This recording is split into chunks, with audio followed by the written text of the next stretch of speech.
Hit the button. Hit that thumbs down The button. button, man. Hit the button. Okay. Hey, what's going on, guys? It's Dealer back again with another RDX podcast. We got a phenomenal panel tonight, guys. An amazing panel and a ton of great topics, as well as you know what? I'm just gonna stop it there. We're gonna do some introductions. We got some shout outs, and of course, we got some of the best gaming talk you'll find anywhere this week at this particular time. So, Cody's Wood, man, how you been? Let's get into the topics. Are you excited? Come on, ramp up the energy, Cole. How you been? Yeah. Yeah. No, I'm just kidding. I've never done the Tibnog yell. Yeah, I'm excited. Hit that thumbs I've been playing Saints Row the Third, which is on screen. I'm excited to see this footage and Minecraft Dungeons. Oh yeah, Riverbond's better. How's that 60 frames, by the way? Really good. Like Really good. you know, it drops a little bit when you blow up stuff, and then comes right back. It's fine. Love it. All Yeah. right. Well, now let's go ahead and introduce D Batch. What's going on, brother? My Canadian brother. Listen, man, we have a fucking heat wave going on right now, and to be stuck indoors and this shit is depressing. But got the RDX podcast, so let's go, man. Woo! Oh, well, look at this here footage. How weird. Hey, we've also got Randall Thor 19. It's been a minute, buddy. How you been? Hey, Dealer, I'm back on the show after, you kicked me off the podcast. I kicked you off. You didn't bring me no Pop-Tarts when I asked It's you. about like 2 months. I haven't been on the show. I know. I tried to get you on last week, man. You didn't. Slacking. You didn't want to be on last week. You said fuck. I off. mean, the checks were bouncing. I know. Oh, Sorry. like 2 I'm trying to months. pay the That's water about bill. as You know long what I'm as the saying? last time you were on That's Xbox the Live. problem. Motherfuckers got jokes. Holy crap. Little baby Zucker reaches up with a I shiv. came in with a sword, bitch. Well, thanks for joining us either way, Ran. You Thanks for should. asking me, Dealer. Finally. Yeah, I mean, thanks for pointing out that I asked you. Guys, I had to force Randall to get the fuck off his ass and be on a podcast this week. So, thanks for joining us. Fonz, Yes. why are you stealing stuff on YouTube? What stealing? The copyright bullshit with your video yesterday. Not here, Yeah. You said You not know, here. UMG, WMG, they hate if you steal 9 seconds of a song that nobody's even listening to anymore these days. But What whatever, was it? you know. What song was it? No, I went to shooting Never gonna give. I forgot. Anyway. It doesn't matter. Yeah, It doesn't matter. It So doesn't basically, matter. you tried to have some music for a skit or whatever. and it Yeah, didn't work. and it didn't work. So it's like, whatever, just took it out and uploaded it today. And of course, that's on my channel. So I actually have a video out, people. Yeah. I actually have And one. don't worry, he won't upload again for a month. But thanks for joining us, Fonz. No, hey, I've been playing that can see his this little game that you icon see going right off, now. but, yeah, Fonz, Saints you gotta- Row. You can't hear him, D? I'm gonna come out. No, we can't. I can't hear. You can hear him? Yeah. I can hear Yeah. him. I can hear him perfectly fine.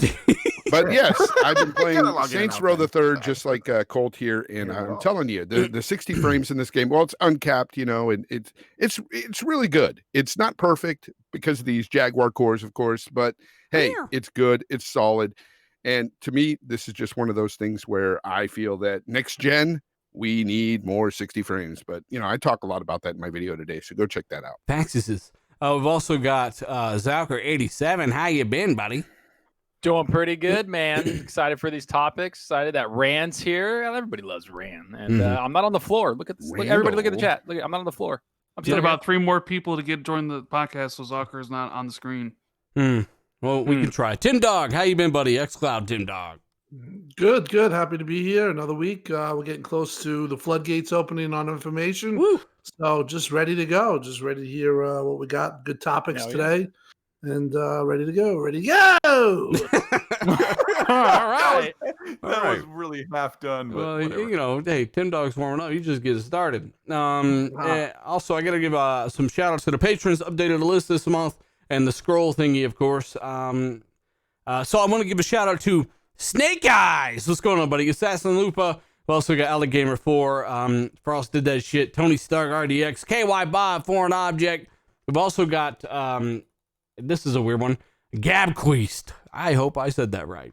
We've also got Teo, John Blue, Vec Boss, Deviator X, Obi-Wan FTW, Scott Trooper 74, Real Deal, Neil, shout out to him, Suicide King, Tasteless Genie, Michael Bowen, Guillermo the Legend, Cavillo, Chanagram, as well as Naughty Nubbin, Alfonso Hogan, A Squad Gaming, and Slim 73. Thank you guys for what you do. And last week's Patreon giveaway winner, Cybernox. yeah, check that out. Giving away games and doing all that good stuff. Thank you guys for what you do. No matter what time. We got a middle pandemic. Got people supporting the channel. So thank you guys so much. Hey. Who brought up the Sony copyrighting themselves or copyright claiming themselves earlier in the party? One of you guys did. Yeah, I did. Sony DMCA'd themselves. They claimed their own material for monetary gains. Explain the situation real quick, Cole. We'll kind of open with this one and let people file in. They put up a trailer for The Last of Us 2 and on Twitter, and then you have a big white thumbnail that says, this has been copyright DMCA'd for, I don't know what the rest of it said. I think it's still like that. So they stole their own content and got pissed and they're flagging everything. So at this point, like, it won't even show up. But let me see if it's still here. So it turned into a Fonz video? Like just copyrighted like that? No, I'm Zucker, being honest, like, I don't shut even know. up. That's not what happened. Why you gotta try to misrepresent? Now you're taking it too far, Zucker. All right, don't swing your sword my way, sir. Oh God! Hey, I'm going for everybody. I gotta give a shout out to 850 people already watched this live, by the way, too, guys. If you haven't already, share this out for us, help us out a little bit. Hit the like button. We got a ton of great topics today, some updates, and so much more, guys. Thank you for what you do. But long story short, as Colt kind of covered, they put up a trailer for Last of Us 2, and apparently they claimed their own material. And so it got taken down by themselves. I don't know, man. I just thought that was funny. If Microsoft had done that, I think it would be pretty damn funny too. Kind of funny just because it's so damn stupid.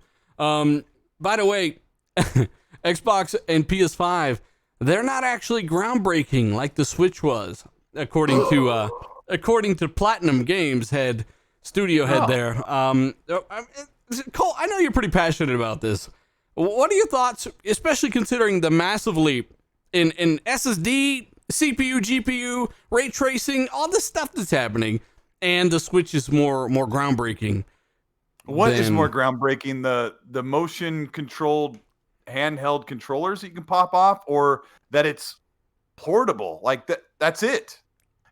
It's basically the Switch is basically a step between the Xbox 360 and a PS4, right? And as far as power goes and capability, and I don't know what Platinum's all over the board with this.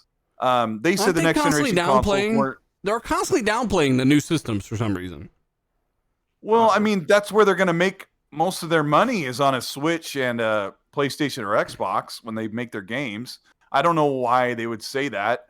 Maybe he's like, well, maybe he's saying these new consoles are basically just a box you put under your TV and you plug in a wireless controller. Dum, end of story. Maybe that's what his problem is. Like, that's what people like. But people love the mobility of the Switch, but that doesn't make it innovative for a game developer. I mean, I don't know. Chat, what do you think? Why do you think Platinum are constantly downplaying the new next generation consoles? I really can't think of a reason. Unless they're just not. They've said several things where it's like, okay, well, you can't think of a reason. Okay, no, let's just go on a. Come on, D-Batch, let it go. Platinum Games, what graphically groundbreaking, innovating gameplay or graphics have they brought to any of their games? So you're saying their graphics are trash, so that they're not going to be able to push the power? No, just like they make a lot of cell shaded games. Yeah. Oh, like. Oh, they don't really have anything to offer next generation. Next generation, we're gonna approach. Well, we saw what the Unreal Engine 5 was capable of doing, so we're gonna be having a much higher fidelity in our games. And I don't think they have anything to offer the next generation consoles, so they're probably best fitted to stay on the Switch. I think I think they're just saying that to downplay their own adequacies, if that's such a word. Well, could it be because maybe they have more of a relationship with Nintendo? We're getting more. Is this taken out of context? Was there more added to this, like explaining why he thought so? Like instead of just saying the PS5 and Series X aren't as exciting, did he expound upon the reasons why he thinks that, or are we getting the full story here, dealer? I don't know, Rand. Are we? I don't know. I'm asking to see a couple people in chat saying that sounds like it might be unfair. He said the new consoles are exciting and he's happy for devs, but compared to going from 2D to polygons and 3D, it's not a jump like in the past. So, I mean, this is like the biggest power jump we've ever seen pretty much any generation. In terms of consoles, and that's what we're talking about here, you know, they're crazy not to see the fact that this is a huge leap in terms of power for consoles. I mean, just the CPUs alone are a giant leap. So, I mean, I think that just... It's a huge leap. They can't run Assassin's Creed Valhalla. Hey, Randall, why you gotta take shots? It can do it, damn it. Hey, I gotta give a shout out to Fraud J-Blaze here for the $5. He said, this is for Zalker for reaching 20K subs. Make sure to destroy dealer today's podcast. You wish, J-Blaze, but I do appreciate it, buddy. Oh, I appreciate that too, man. And everybody in here that's been supporting. You guys are freaking awesome. Yeah. Yeah. Unsubscribe. Unsubscribe. Unsubscribe is Zalker. Spawns downloads your last video and re-uploads it. I won't copyright it, Fonz, I promise. Hey, by the way, you guys are making it sound like I'm actually like taking people's work. Stop it. Stop it. Hey, we're allowed to do whatever we want. You let us all on. You made us think you were going to make regular videos, all right? We're allowed to do whatever we want. It's been a hell of a last 2 months for me, man. I know. But you're still a fraud. Hey, we got 1,200 plus watching, guys. Hit that like button, share this out for us, help us out a little bit. We do appreciate it. Thank you guys so much for what you do. When it comes down to it, yeah, whether or not I'm sure he's excited. But when it comes down to it, Platinum have downplayed the new systems multiple times. And this isn't anything new. So I think D kind of has a point. They aren't really going to push the visuals all that much. They couldn't even get Scalebound to run properly. I'm not surprised. I'm not a big fan of Platinum. That's just my opinion. Let us know yours in the chat. But when it comes down to it, you know, not a massive surprise. Real quick, we just want to fill you brought guys. anything out like this generation that's Have been they? groundbreaking? I think they've just been doing remasters, I'm looking at their game remaster or whatever their game output since the generation started. Near Automata, I know. Yeah, I guess Near Automata is pretty much it. Transformers, Devastation, Teenage Mutant Ninja Turtles, Those all Star Fox, Guard Zero on the Wii U. That's good. I'll give them Near Automata and Astral Chain. Those were well received. At the same time, they weren't pushing any type of graphical boundaries. No. They just weren't. No, they don't sound like a developer that pushes anything but bullshit. It sounds like we're moving on. Ooh. Hey, we do got Sinju in the super chat. He says, love the podcast and all the work that you guys do. What do you think of the James standard saying that the 4.8 gigabyte per second SSD speed, which by the way, that's compressed, is conservative? I don't know the full story on this. Randall, I mean, have you heard anything about this? I saw his tweet chain, and I think he said something along the lines that like the 2.8 or 2.4 or whatever was like the cult, like that would always be there no matter what, right? And that sometimes, depending on situations, it could go higher, right, Colt, or something along those lines? Yeah. He said that they are seeing speeds up to 6 gigabytes per second, but he doesn't want to say that because it can't always do that. Yeah. So, and I think one of the software guys said they're constantly improving this kind of thing, right? And I talked briefly about this last week when I was doing my research. I saw, from my research, I saw about 7. Enough, but that's in theory. And also too, let's remember the PlayStation 5's peak speeds. Those are also in theory too. It's not guaranteed to achieve that either. Yeah, what's guaranteed to be achieved, I think, is the 5.5 or something. That's like that's why they said with compression PS5s is 8/9, right? So they don't even really know. Owen Dietrich, by the way, says I have nothing to say. The super chat. Thank you so much, sir. Do appreciate it. Shout out to everybody saying hi to us and all the well wishes. We love doing this show for you guys. Thank you for what you do, Timothy Clark and everybody you see every single week in the chat. You guys rock. But Tim Dog, did you hear anything about this? What do you think the average is going to be, and how do you think it might affect next generation SSD powered games? Well, I mean, Microsoft hasn't talked about Xbox velocity architecture. I believe they're going to do that in the next couple of 2 weeks. But they've been working on this technology for a really long time, and they are, from what I've heard, they're really impressed with what they've done comparatively to the compression technology that PlayStation 5 is using, which is called, I believe, Kraken. Yeah. Yeah, it's up to 30% faster or 30% more efficient. So yeah, they just I think they just don't want to get themselves caught sticking to numbers that sometimes they might not hit or theoretically can hit or theoretically can. Is it's that the efficiency method or the brute force one? I don't know. This is the software engineering prowess of Microsoft. But for people to really for the last month or so not really talk about Xbox's SSD as if it's nothing. The fact of the matter is it's a fast one. It's not as fast as PS5, but the technology behind it is supposedly be really good, and it supposedly compounds too. I believe that SFS sampler and the things that they're bringing. So, Microsoft believes what Sony believed as well. They just went about it a different way, and they probably went about it a more a cheaper way, but maybe just as efficient because they could get away with it. There was actually talk at the start of the generation that they were going to go with a mechanical hard drive. Now that's something that's neither here nor there. But imagine they went with a mechanical hard drive, they would be getting killed right now. Yeah. So the storage it's a big deal, the SSD, but it's not as big as people are making it. But Microsoft also recognizes that it has the ability to do things that with its software prowess that it gives it a little extra oomph. So I don't think we're gonna have any problems with Microsoft's SSD or their solution. Imagine, you're right. Imagine if there was a mechanical in the Series X, right? And instead of going SSD, they went more GPU power, or they went higher in here or there. Chat, let us know what you would have preferred. I mean, again, this game and every other game you see on this channel, all of the newest games, every one of them run on a 7200 RPM hard drive without even getting close to maxing out that bandwidth. So it's kind of odd. Yeah. Solid Crusader in the chat says, imagine if the next 7 years we get both 3D and 4K game content, and likewise TVs. Hashtag PS6. Yeah, I don't know, man. I think 3D's pretty much dead. Now it's like this with the SSD for the PS5. They've sort of boxed themselves in a way. I feel, because it's like, and I know people are going to take this out of context, me saying that alone, but I'm just saying you have to really think about this. Most of the games that you're going to see next generation, all the multi-plats and everything, they should, in theory, be best on the Series X based on the specs given, because they're not really going to utilize that SSD to its maximum potential.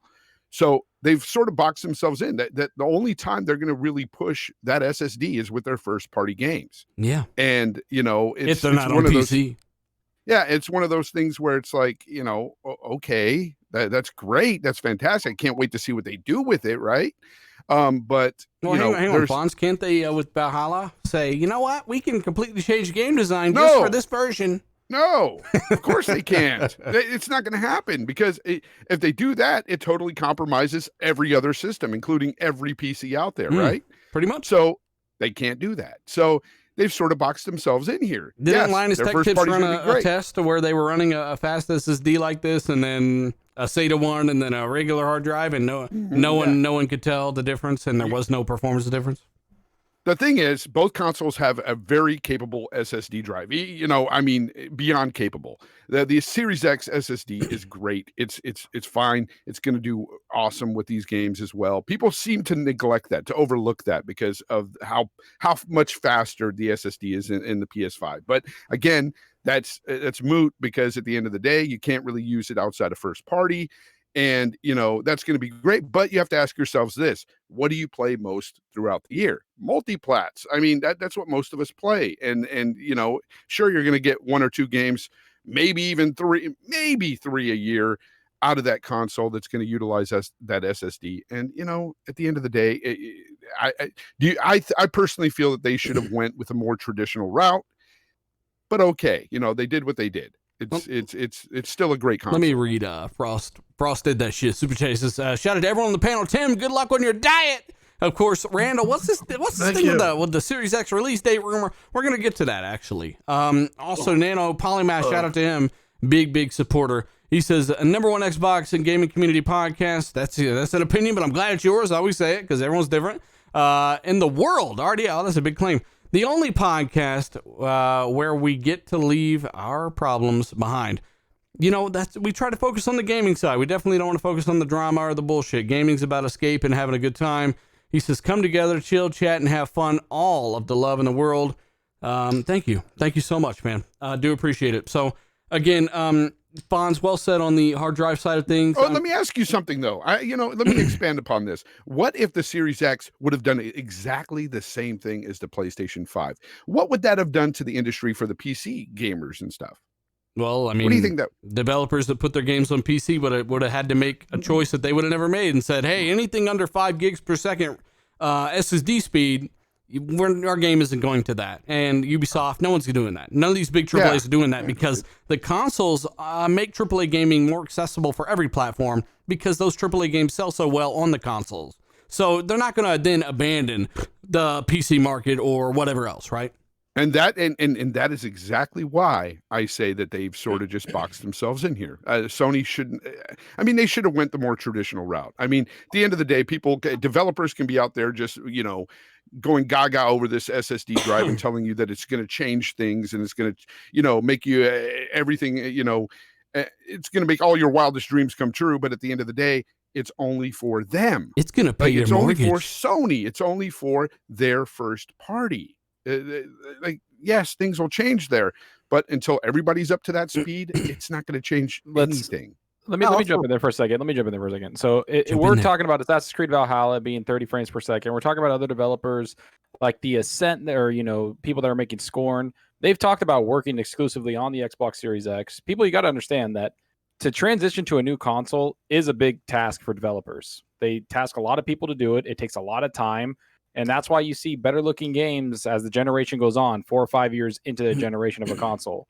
If you really think that third-party developers are going to be just specifically picking the PS5 to get that SSD primed and ready, and they're not going to concentrate on anything else, you're delusional. I'm sorry. That's just not going to happen. They're struggling right now to understand what these systems are capable of. They're not struggling to understand what they're capable of. Well, it comes down to manpower, time, resources, right? And really, your hardware, your software demands. So the medium, as I explained in the video, like, hey, there's things in that game that the current hardware can't do. We got to put it on next gen. They're not compromising that held back. Charlie Walker, by the way, says Microsoft built X for the future. Sony built theirs for now. Well, I guess in a way, you're going to want that extra power and all that ray tracing that can also be utilized for things other than ray tracing, as they've confirmed, for the future. And I'd say all that makes sense. But Zalker, you're on a good point here. I mean, when it comes down to it, you got a common denominator. And if it's on anything else, then the game design cannot be scaled up to meet a 5 gig per second SSD. We covered this to death. I don't even know how we got back on this. Fonz went on a tangent. By the way, 1,700 people watching, guys. Hit that like button and share this out for us. Help us out a little bit. Yeah. Let's add real Go quick, ahead, D. though. A lot of people underestimate Microsoft's velocity. Once again, they haven't really talked about velocity because they're concentrating on the GPU, the CPU, the ray tracing, the machine learning.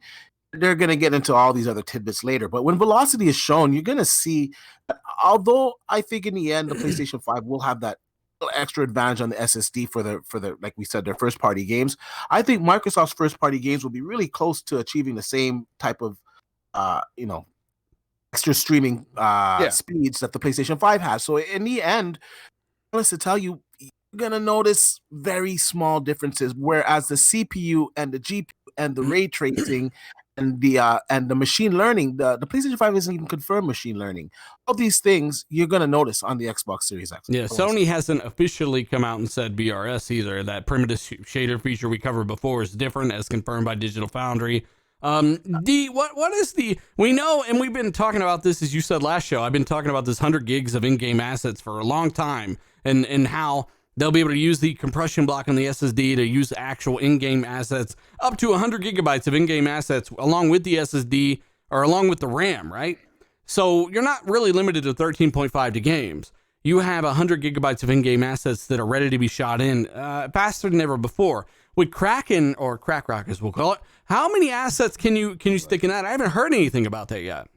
I don't know. They didn't really go into too much details on that, so I'm Surprising. not quite sure. I'm not quite sure, but in all honesty, when it comes to like software implementation of this type of stuff, I'm just gonna go with Microsoft just for the simple fact of who they are as a company. So I'm gonna say that You're saying they're gonna take it? yeah, and we're already hearing like Tim said, like it's 30% more efficient already. Right. So Well, one of the things that if you read the now Stenard basically stopped talking about it because they didn't want to get themselves, I guess they don't want to get themselves caught out there. They want to fully do a presentation where maybe they can explain it in layman terms to us, but this is very technical stuff. But one of the things that he said was they basically can take now, like I said, this is just my understanding, a quarter of a texture based on machine learning, I guess, and then they could basically use that quarter of a texture and display it at a full 100% of a texture based on just I guess this technology. They can up-res it in real time, right? Right. So basically they take that quarter and that's a smaller piece of memory now as opposed to taking the whole 100% of the texture. And two, Tim, file size for out. games. You don't need to download 4K textures anymore with this technology. Right, and that's why, and that's just one thing Mike always said to me, because I had asked Mike, and he has publicly said it. It's up to developers, really, this next generation, to keep these games at accessible, gigabits, because just like you said, they can do it. There are ways to do it. There's the Microsoft Team Playground right now messing with that machine learning technology. Yeah. see that I actually saw some of that documentation from that. And like the textures they were using, like Tim was saying, they were really small, and the quality was fucking shit. It was horrible. and then when they used the Microsoft machine learning AI, holy shit, it was so crispy clean, crispy smooth at 8K, man. It's pretty fucking remarkable. It's like LSS but better. Let me give a shout out to Black Dog. Thanks for the super sticker, and Ryan McCooley. He says, "Here's some money. I love you guys. Thank you so much." But yeah, Tim, you're right. The machine learning it has a role to play, whereas I initially didn't understand how they would use it months ago. Now I completely get where that's going. It's like kind of like DLSS in a way, but can also be used for upresing textures instantaneously. They did a big interview on that. They said that they don't want to charge people for that. They want to make it. It's something that should be free and developers should be able to use as well. I also want Colt's take on this whole SSD speed real quick, because he's back there playing the bongos. Colt, they say theoretically you might be able to hit up to 6 on this compressed. They're saying, and we've heard the opposite on the Sony side, which I don't believe myself. I don't think Sony would pay that much for an SSD and have it run at 3 gig. That makes no sense to me. So where do you stand on this, and how do you think that it's ultimately going to pan out? Fucking There's my bongos. Colty. He's playing the bongos. I was playing the bongos for you. I don't know. I've said this quite a few times, and we already covered it, that we're not going to see this on multi-plats. We're not going to see an advantage. And Are there any developers that said that? No. I mean, everyone's acting like the Xbox Series X has a mechanical hard drive. Like, knock it off. Yeah. That's the whole point. And the Scorn and Medium developers are talking about, which in Fonz's support, said the CPU is the big jump. The SSDs are great. It's the biggest thing they asked for. But I think the developers knew that the next console would have a bigger CPU, or more fast, a bigger CPU that wouldn't be a bottleneck. And so once you get rid of that bottleneck, you get rid of the bandwidth or the IO problem with an SSD. And there will be games that load probably a total, like, I don't know, 8 to 10 seconds might be the longest loading screens we see. Who knows? That's next crazy. Generation. I mean, it could be. That's crazy. I mean, I don't know why Xbox showed that demo when they revealed the Xbox Series X with the game running, 6 to 8 seconds loading, when I thought it would be faster. But, if you're on a PlayStation, if you were that loading wasn't that using same game, velocity, apparently. That was unenhanced. Could no, you well, there you imagine? go. I don't know. Could you imagine loading into like Metro Exodus in 8 seconds? Like, Oh, holy yeah, that crap. ain't going to happen. No way. Yeah, I mean, it's funny that we could see 8. Let's say the worst case scenario on really big games. Often we see 8-second load times on the Xbox Series X. If it's a new Metro game, taking 8 seconds to load in, If you're on the PS5, it's going to take 4 seconds. I mean, everyone should be happy. I think Metro is honestly, because people will ask, what do you think Metro Exodus might load in? Keep in mind that unless it is actually patched for Series X and you literally have to run it off that SSD, that the velocity architecture is not at play. You are just benefiting from the raw speed improvement of the SSD. But if you have that 100 gigs of in-game asset, the compression block in play, then apparently your load time should be even less because of that. Yeah. So keep that in mind. Everything that we saw so far was not enhanced loading on that, which is not how I would have shown it off. I had a funny experience. About a week ago, I was playing Fallout New Vegas. This is one of my favorite games. And I was playing it back and pat at 720p or whatever it is at 30 frames. Anyway, this is funny, but about a year ago, a bigger PC channel that likes to call out other content creators showed how I said that these new consoles do something PC can't, and that is like have these input output speeds so quickly that you could load into games like almost instantaneously. And he said, I can do that on my PC right now. And he showed Fallout New Vegas load the game up in 3 seconds. And now I never forgot that because a couple people went after me about that. But I'm playing Fallout New Vegas on my Xbox One X, just a back and pat game. That game loads up in 3 seconds on my console on a mechanical drive. And I asked dealer, I'm like, what's the deal with that? And what'd you tell me, dealer? I said the whole game fits in the RAM.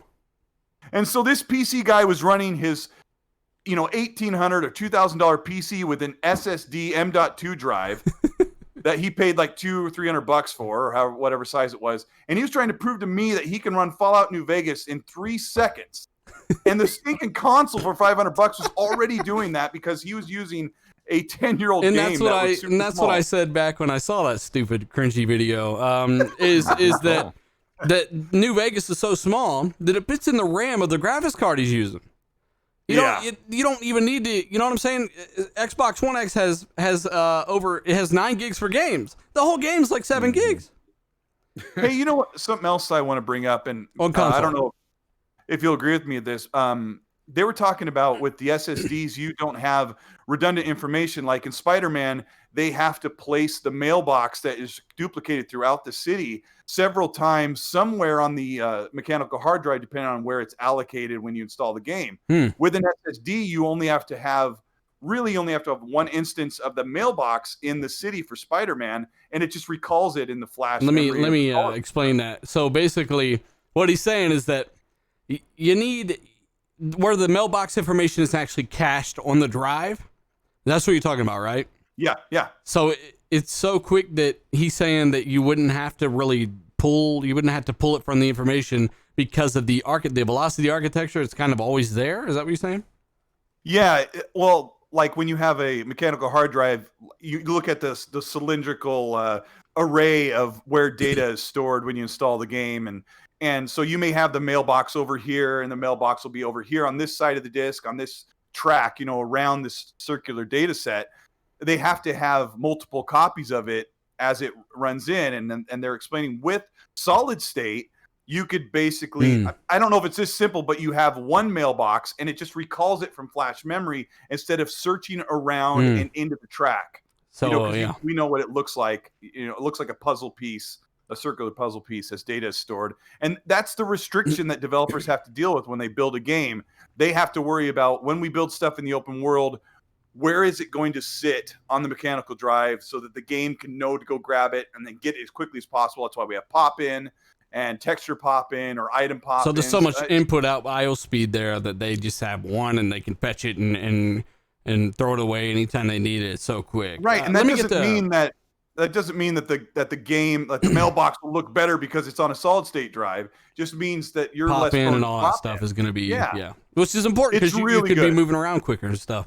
KY Bob, by the way, shout out to him. He's a good friend. He says RDX Tuesdays are a breath of fresh air every single week. No hate, no toxicity. Just my boys talking facts. Even a pandemic couldn't stop this show. Thank you so much. Then we've also got Justin Maroney. Justin Maroney. Shout out to you, buddy. He says, thanks, Colt Eastwood, for allowing everybody on your channel this evening. Yeah. PS Fonz, newest video is fire. Yes, it is.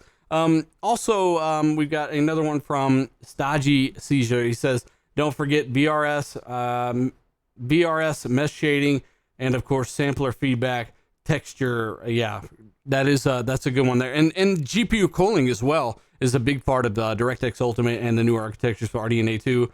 Other efficient performance saving means, yes, absolutely right. And that's why I never got the efficiency method versus the brute force method thing, because one system has far more efficiency method measures confirmed for it officially right from the source, and the other one doesn't, on top of being slower. On top of throughout the generation CPU demands rising, your GPU clock is going to have to come down, right? So that's how it works on the PlayStation architecture, which I think it's fine for what it is, and they did what they could, and I think it can be a smart solution, but it does have some compromises. Valorian, by the way, and I want to get this out after this, and then Rand for sure. Valorian says with Velocity architecture, they can pull 100 gigabytes instantly from the SSD. Wasn't that whole Unreal Engine 5 tech demo 100 gigabytes? I don't know how big that was. Does anybody else know? I think they released those numbers, to be honest. I didn't think they released those numbers. Okay, well, JD Gamer says non-tech minded people keep pointing to the Spider-Man demo as superior to the S. That's actually something that they need to take note of, because in my opinion, if the UE5 demo was really maxing out that PS5 SSD, she would have flown faster. And they've already confirmed you can run that UE5 demo on your PC when they release it. They've already talked about it running at 40 FPS on a 2080 Max-Q laptop, right? So that's a good point as well. The regular M.2 SSD, yeah. I mean, it's a fast one, but at the end of the day, the demos were built to run on PCs across the board, not PCs with only drives that aren't even out yet, really. So, JD Gamer, good point there, buddy. Trying to keep it moving here, but we do appreciate it, guys. Zalker, what the fuck was I even on here in a second? What was I even on, Zalker? What's going on here? I don't even know. All right, well. What is it with you and like naked dude video game footage? Did that make it in here? No, it's the big guy, the naked guy who's running around. It did make it in there. Oh, man, yeah, that's fire. Hey, by the way, Tim, we got over 2,000 people watching live. That's right, we the best! All right, well, hey, sorry for your eardrums, people wearing earbuds. Tim, we need to get Tim a compressor desperately, and then that yell would be fantastic. But we do got to give a shout out to over 2,000 people watching this live, guys. Hit that like button if you can. Do appreciate it. Hit that like button, share it out. You guys make this one of the biggest Xbox podcasts in the world. And we're not a corporate podcast. It's some assholes with microphones. So again, 2,000 watching live. We'll have 40 to 60,000 people watch this as a fact. And we've come all this way because of you guys and what you guys enable. Every time Tim yells, I picture him jumping off the top ropes like he's some type of pro wrestler, Actually, I actually jump off the couch and I just give my a smash to the ground. Yeah. Exactly. Somebody just said the laptop thing was just a video playing. Quit. Holy, enough with the SSD. I mean, I'm looking at one of these. I look at one of these turncoat Xbox guys that now is.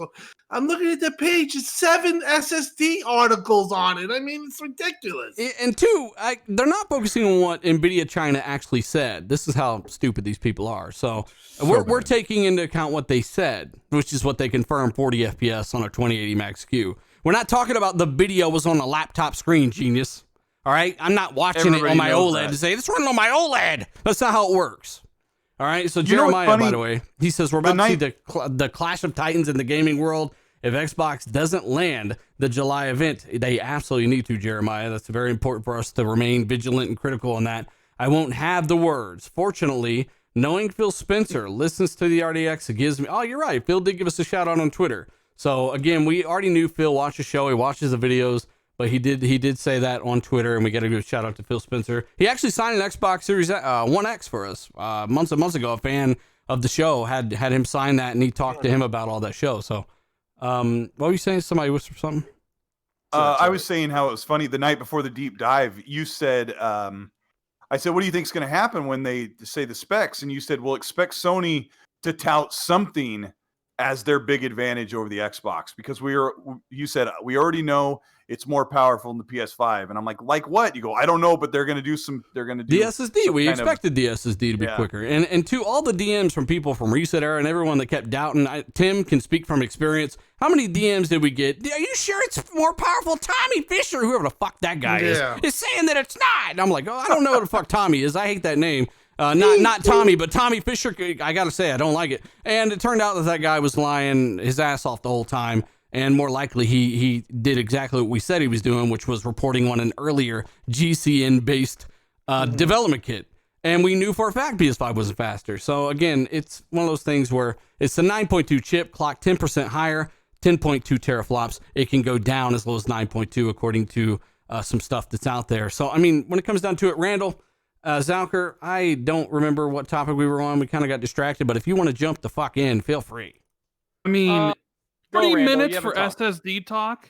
Yeah, 40 minutes. That's why you guys have to jump in. I'm sorry. I'm sitting here, like, you know, I'm just reading articles about the SSD because that's the only thing that matters for next gen, you know, like and somehow Xbox doesn't have one. Yeah. It blows my mind that the biggest thing people talked about before everything was revealed, like everybody was talking about teraflops. Wasn't it like a 13 number or something? What was that? 13, And then 13.3. like the biggest thing ended up being an SSD, which I find to be Isn't it- absolutely hysterical. They came But up with you a know what, narrative, and now the shields are running at it just like they did crossplay and just like they did everything else. They're just agreeing. It's funny going with it. because like it's like this, like if you're a PlayStation guy, right? And we all have PlayStations here, and I enjoy playing mine when there's an exclusive that comes out. The what you want to talk about and brag about is the bangers that PlayStation puts out. You'd be like, hey, like I don't know, talking about the SSD thing is just weird to me. So it's like I don't really have anything to add to it. So Well, I mean, you just added to it.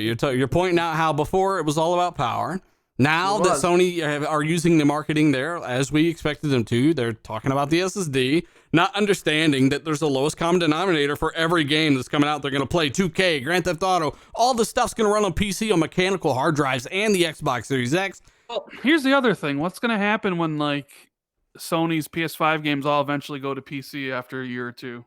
What is going to happen, Randall? You're the one who called I Horizon don't Zero know. Dawn coming before anyone, not Jason Schreier. What do you think is going to happen?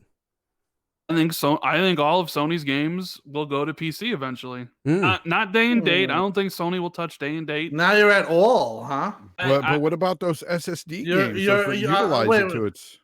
Are you at Hey, all? hang on. 21st in the chat says Tommy was right about Series X. So, no, how teraflops work is you got a certain amount of compute units, and you got to figure out what frequency would get you up to 12 teraflops. This was not a random guess. Oh, it's at 18, blah, blah, blah. No. Literally math, you're locked in based on your CUs. So it was easy to figure out the frequency when you did the math based off 54 CU. It's not hard to get to that number. I've seen that number before. So he wasn't right about shit. Anyway, what were you saying? I had to correct that. What was I saying? You said you love the SSD and you're really glad they're hyped for it. The SSD is the most amazing thing. I No, dream you about said it when that- I go to bed, and when I wake up, You said I that eat the a- PlayStation games are going to Yeah, PC. well, All after of I them. eat my cereal of SSD and pouring some milk from my SSD, and but, like that, like I don't know. I think it's pretty apparent that all Sony's games will eventually all go to PC. I mean, 2 years, 3 years, 1 year. Is that I mean- something that I know that you've heard in the past? Is that That same it source was as Horizon Zero certain- Dawn? Yeah, but I've heard that you say that it was a certain subset of games, but now you're saying all, which is kind of, is that just you, or is that something that's That's just my personal prediction. Okay. I think the writing's on the wall. I think all their games will go to PC. just not like- day and date? Hey, shout out to I don't think they'll Q. do in date and date. Let me give a Right, shout I out to agree with QW Vampire real Do you quick think too. they'll roll them onto PS Now Yeah, love it. day and date? Because that's still eventually, yeah. Eventually, Yeah. they'll all be But- on date. They'll all be on PS Now. Day But and my date. question is, how do some of those PS5 games utilizing that SSD go to PC on some of those PCs anyway? How do they run it? I don't know. Well, that's what Those- Optimus Code, great guy. He said that if their games go to PC, you will not have that game leverage the SSD to its max, which is something we had said previously. Zalker, what's your take on all this? We can wrap this bullshit up. It's bullshit. All right. And SSDs have been around for a long time, people. This isn't like the biggest thing in the world. Like I said, the CPUs are far more bigger of a leap. The SSD is great. Whew. I get what Sony's doing. Talk that talk. I get what Sony's doing. They have an advantage on the SSD, so they talked about the SSD. They don't talk about shit else. They don't show anything else. it's annoying. I want to see what the console looks like. I want to see everything. I want to go in a deep dive of the console, like Xbox Series S did. You know, when they had those YouTubers come out, and you know, the PS5 is going to be a great piece of hardware, guys. Zach, are you getting a Series X? You don't need to win. Yeah, I'm getting a Series X. I mean, early. You getting it next week?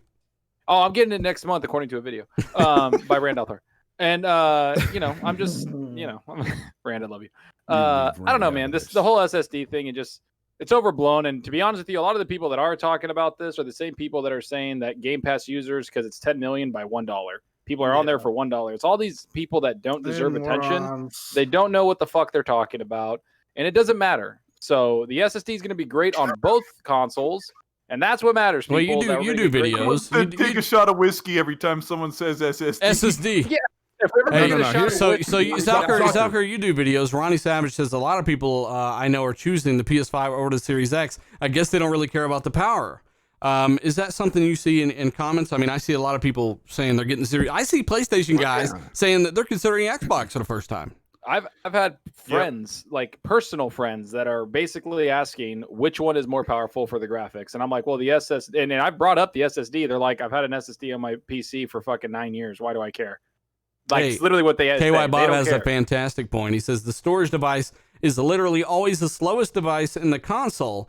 I mean, you're right. The RAM is literally almost 600 gigs per second in the Series X. It's like 450, 440 in the PS5. That SSD is 5 gigabytes per second, guys. So again, it's all about how they feed that RAM with the SSD data. And with the Series X, we know it's 100 gigs. With the PS5, we don't know. That's just the facts of the matter right now. I hope that it's the best as possible on both myself, because I want to see some really cool stuff. But it does explain. Remember when they went over the Hellblade 2 demo, right? And I know Digital Foundry didn't quite believe that. They were like, I see no LED pop in, right? We were talking about this whole loading thing June of 2019 or 20. When was it? Like a long. We were talking about it a long time ago, like, and we were saying that you're going to be able to get things that right now are not possible on PC. Keyword right now. And it turns out but 40 times IO boost actually helps them transition, and like Colt said earlier, you don't need to have that pop in like you did before with this kind of bandwidth and with this kind of asset call.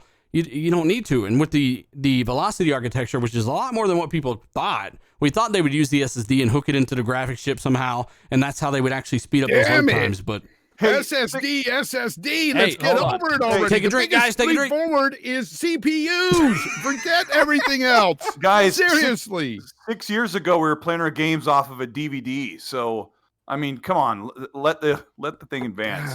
Colt just confirmed multi-disc games are coming back. So we've had Jaguar cores this whole generation and have to deal with bullshit. 30 frames per second. We finally get good CPUs, and what do we talk about? The SSD. Yeah. Who cares? Hold like 5 games. What did you say, Doctor? All this does to me, honestly, all this shows the SSD thing is that power and specs do matter. People care way too much about it. Oh man! And they want their console of choice to be the most powerful one that 100%. Runs everything the best. And that's what it shows. And if you don't think so, then you need to wake the hell up, because that's what matters. Hey, the friendly neighborhood blue shell turtle, by the way, says SSD. Are you going to take a shot, dealer? I'm taking a shot of pre-workout right now. Go ahead, Tim. No, but I just think that like with I think people now have set false expectations for PS5. I really believe that has happened now. And, people talk about how people say they're going PS5 and then they're going Xbox X. It is right now, it's so day to day that if Microsoft had a really good tomorrow, that a lot of people would do that. So obviously I have a lot of time from between now and launch. But I really do think that when these games are compared, and they're compared on something that's extensive and that's intensive and that obviously, uses a lot of power, I think people are going to be surprised you and I, this panel is not going to be surprised. Nope. But there are going to be a lot of people surprised that Sony is not performing up to where Xbox is. I really don't get the Tim, you're right. Hang on. I want your thoughts on this, Tim. This is actually a good point. Pixelbit G he says he wishes Digital Foundry to take another look at the Hellblade and Halo Infinite stuff, because at the time they didn't believe some of that was possible, as I just pointed out. It's worth noting, Tim, that you remember the video I did on NVIDIA type physics on console, and if they could somehow use dedicated silicon to harbor accelerate physics, right? I made this video forever ago. And they pointed out that in the Halo Infinite live action real time 60 FPS in-engine cutscene, that there was actually fog that would plume out from under the guy when he fell. If you go back and watch, he falls, and fog actually falls and plumes out from under his body like it's laced with real-time physics. It's like something you would kind of see on PhysX and NVIDIA cards. Is that something that you think we'll actually end up seeing, or is that hand-placed artistry? I think what they showed is what they're going to be indicative of what they're going to try to push out there. I kind of, I remember Digital Foundry put it out there, and it was 4K, but it was letterbox 4K in some of the scenes, I think. But yeah, I don't really think that Xbox, especially Ninja Theory, is trying to give you an expectation and then fall back on it. But Eastside says Power never won a generation. But when the fuck did anybody said anything about winning a generation? We've asked for Power, we've asked for games, we asked for both, and we're getting. I'll tell you what Power did do, and then Eastside can probably agree. Power might not have won a generation, but it was a talking point for over 2 years. 3 3 years on resolution. So it does matter. I mean, obviously, exclusive games that you can only get on your system is the number one reason why people want to buy it. But you get to the second reason, and price is there, and also power is there. So. Power actually never left. I don't even still talked about with the Xbox One X. It's just the larger subset of console gamers tried to ignore the power necessity because they didn't have it anymore, and that's fine because Sony had just started bringing out games like every 6 months or every year when the PS4 really started to move with exclusives. Yeah, so, remember that. Hang on, real quick, mattering Colt. when the new consoles are. Colt, you remember this, Colt? When they asked they asked Cory Barlog, the creative director of God of War, about the flops. What did he say there? And does power matter when he says that? Yeah, what did they asked him for something with God of? Oh, can you put ray tracing into God of War? And he said, I'd love to, but we used up all the flops on the PS4. So if they had more power, that amazing God of War, one of my favorite games of all time, if not, it's right next to Witcher. That game could have looked even better and been more immersive, had better physics and all that stuff. And that's what this next gen console is going to bring to you. Both of them are going to be great, but don't act like you don't care. Tim, you brought up the point that a lot of people buy these consoles, that most people buy the consoles for their exclusives. I disagree completely. And the reason being is you just have to look at the numbers. So many people out there have bought, 100,000, million people or whatever bought, a PS4. But only a very small percentage of them actually bought an exclusive for that PS4. So most of these gamers are buying these consoles because, let's face it, some people are just PlayStation guys, some people are Xbox guys, and they just stick with it. Some people have friends on one console, they go to that console. Some people, they like the ecosystem and have trophies or whatnot, and they just keep buying those consoles. It's not always about these exclusive games. Sure. Yes, some people do buy them for exclusives, but the majority do not. We want everything too. It's hardcore fans. And D, I got a question for you here. I'm going to throw it to you. A lot of times I'll know the answer to a question or have a take on a question, but I like to get D more involved because he loves talking about this stuff a lot, just like I do. But the cheek clapper, the twerker, you might as well be called. He says, regards to the UE5 demo, Sweeney spoke on this, lighting and not using ray tracing, which was not used in the UE5 demo on PS5, but instead using a primitive shader technology, which is RDNA 1. So what does this mean? What does this imply about PS5 GPU when they're not really even, they didn't even use RT in that demo at all, D? They used primitive shader tech instead, which is RDNA 1. He also says he has 2 leaks to share. If you don't believe me, he has 2 links to what Sweeney said. I don't think the demo had anything to do with the ability of PlayStation 5's ray tracing. I think they just wanted to showcase what their engine's capable of doing. But yeah, it is interesting that they are using primitive shaders because mesh shaders is obviously an evolution of that. It's much more granular. You have a lot more control over it and the triangles. So I don't know if it's full RDNA 2, which I'm not saying it's not, but why are they not talking about these features? We do need an answer for that. Hopefully we'll get that soon. We just want confirmation, right? And we're not going to act like because someone posted an article from someone who don't know anything about it and said it was, that it is confirmed. Shinju, by the way, he started the SSD talk. He says, sorry for starting the SSD talk. Apologies to the panel. By the way, who do you think will sell more? units, include a Series X if you want, or Xbox Series S. And I would say the cheaper one is probably going to sell more either way. But Sony have been on a roll, you know. Say real quick about the SSD thing, though. I agree with Tim in the panel here. People are really setting themselves up for disappointment. You're not really going to see the difference outside of a Digital Foundry video. I'm sorry, that's just the truth of the matter. Also, too, power does matter. I don't know how gamers are saying it doesn't matter. The PlayStation 4, when it launched, remember correctly, it launched with shit. Didn't really have anything. Rezo gun, bitch. It's sold simply on 1080p, makes you a better gamer. And the fact that gamers knew that it was more powerful than the Xbox One at the time, that's what propelled it forward, because it had no exclusives for the first few years. And also, too, everyone, you know, these PlayStation guides, they're hammering on this SSD because that's the only win that they have on the PlayStation 5 over the Xbox Series X. And I got to tell you something. If Microsoft's track record's anything to go by, you better hope that at the last minute they don't overclock the Xbox Series X again. Hey, and real quick, we gotta get moving again. But Ashtray, real quick, I'll come back to these super chats in a bit. But Ashtray says, as a gamer who owns all the consoles, I win every generation. Yes, great show as usual. Thank you so much, Ashtray. Really good friend there.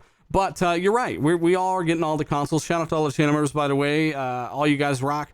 By the way, we got 2,200 people watching live. Guys, hit that like button. If you haven't, share it out for us. We do appreciate it. 2,200, yeah. Wow. We do got, I mean, we've been cracking $2,000 for like months and months. So I just feel like, again, we got a fantastic community and people that don't quite understand why we're talking about what we're talking about. They don't watch our show or they don't understand the tech stuff as much, are probably bored, but we try to make it as entertaining as possible for what we're covering here. So let's go ahead and let's go and move the subject forward, Fonz. Yeah, we got a lot of people, you know, in the chat saying, just accept the L. Series X is going to take the L because of this whole SSD thing. It's hilarious to me. Series the majority of their games aren't even going to utilize that freaking SSD. It's just funny to me that they really believe this. Oh, my God. That's how good Sony is at marketing, though. That's how good Sony is at his witchcraft, you know? I mean, Sony's quotes were taken out of context a lot, too, though. Exactly. I don't think he's the problem at all. He's a smart guy. You know what it is? No, but I got a topic. it's the marketing. They're smart at it. They're very smart at their marketing. Remember, at the beginning of this generation, it was about 1080p. Remember? 1080p was the best. No, they got. I don't want to make this. Go ahead. Still talking about it. Yeah, no shit. We got. They have a lot of people that back them. Whether it's Jeff Keighley or it's even shout out to King David. He called him Jeff Quarantine. No, they know how to push a narrative. Let's just put it that way. But I just hope that Rand doesn't smash something, because I'm sure he's pissed off about the SS. So I got one about their marketing. Why can't they market PS Now better, since Xbox is killing them on that one with Game Pass? Well, let's hang on. We'll get to that, and I do want to cover that because it's very relevant. But we do got to bring up the Minecraft dungeon stuff real quick. We got so many better topics in this. How the fuck do we? Jesus fucking Christ! Shit. Real quick, Minecraft Dungeons 70 meta right now, I do believe. We played some of it, and I mean, I thought Riverbond might have reviewed better, but it turns out Riverbond is like in a high 60, right? And Minecraft is actually higher than that, but some people like Riverbond better and vice versa. Colt, real quick, we played a little bit of co-op earlier. I like the gear. I like some of the attacks and stuff, the particles, all that stuff. But it's basically Riverbond with co-op and some gear and level ups, right? What is it? Yeah. I'm looking right now. Riverbond is a 66 or 67 across PS4 and Xbox. Really great game. Like, I highly recommend you sit down and play a few levels, and you'll probably end up playing the whole game. Let me look up Minecraft Dungeons real quick. I think it's 70, 71, I think, maybe. I mean, it's probably dropping. Let us know what you think of Minecraft Dungeons, chat, if you played it yet. Tim, I don't know if you played it. No, I'm going to play it. I mean, I could have got a code for it a week or two ago, almost a week ago, but I just didn't bother. Honestly, it's not really my type of thing, but that doesn't mean it's not for others in the chat. I haven't played it yet, but I've actually had random friends message me about it and be like, "Hey, have you played the Diablo Minecraft game?" I'm like, "No, not yet." They're like, "Dude, this game's fun as hell." So I know it's out there. A lot of people are playing it. Rand and I have played a couple levels together. Dealer and I played a level together. I played a level with my kid. I played through the beta. You have a kid? It's what? I play with my dog. Loki. So, thanks, man. I appreciate it. But I mean, do you think that it's about where it should be based off what you played, or do you? I mean, some people think it's a biased thing. I don't. You're meant to play through it and then do the level again, and they throw double the enemies, and you have like tiered gear with enchantments and extra powers. But yeah, it just doesn't. It doesn't do enough for me. So maybe it's going to be a 70 something. River Bond just has a nice joy feeling to it that Minecraft just feels like it's pared back a little bit. This chat It's weird is moving because this fast as shit. Minecraft is a gigantic IP. It is one of the highest selling games on the PlayStation. 200 million combined, right? Yeah, it's like one of PlayStation's largest games that they sell on the platform. It's huge. And you take something like this, people love Diablo. You have to do this like in the 11s. You have to crank it up and give people everything they love about the Minecraft IP and everything they love about Diablo. And from what I played, Rand, you can chime in here. It may not hit all those cylinders, right? I want to hear from Rand. I mean, I only we played the intro level and then the creeper forest or whatever. Mm-hmm. It was enjoyable. You were really hyping this up, man. How do you feel? Yeah, I was really hyping up Minecraft Dungeons. Indeed, we were having a good time, and for me, it was 1:30 in the morning. I gotta give a shout out to Lethal too while I'm seeing it. Lethal's like a lone mod in the chat right now, and he's doing fucking work. So, I mean, any trolls, stick your head out. Lethal, smash it with a sledgehammer real quick. Go ahead. Go ahead, Brent. Yeah. I mean, I'll have to wait and see when I finish the game. Like, it progresses, if it gets a little bit boring. But at least for the first level, I was having fun with Colt. But like, my opinion may change after I finish the game or get deeper into it, and I'm just like, yeah, I'm bored of this game. Mm-hmm. Riverbond did not have co-op, which is a distinct advantage for Minecraft for sure. At least at launch it didn't. I also think like maybe Microsoft did a disservice, or I don't know who would be responsible for this, but like they only gave reviewers 2 days. Like they gave the game to them, and then they were like, embargoes in 2 days. And like, I feel like for your game, like you should give people a longer lead time to play through the game, maybe multiple times. And stuff like that, so they can get a grasp of what it is. Because I hear like even on the harder difficulties, like that's when the game truly shines. You get your big builds, and the enemies are actually really difficult. The common criticism is that the game's a little bit too easy in the beginning, and it takes a little bit time to like ramp up. And some people play in the normal difficulty when you really should like put it on a little bit harder, so the enemies are a little. You're going really hard on Minecraft Dungeons right now, Randall. I mean, what did you think of it so far? Like, yes, you like it or no? So far, first level, after playing maybe for 45 minutes, it's fine. Maybe I don't know. It should maybe be a 75. That's what I would probably give it. So far, with 45 minutes in. But we'll see how it goes. You can't break anything in the. I mean, there's really almost nothing you can break in the world. In Riverbond, you can smack flowers and trees and pots and boxes and pillars, and they crumble into. Sounds dumb, but it adds up, right? Yeah, I guess it sounds dumb, but it's like it adds to that satisfying feeling of melee and smash and animation and crumble and sound.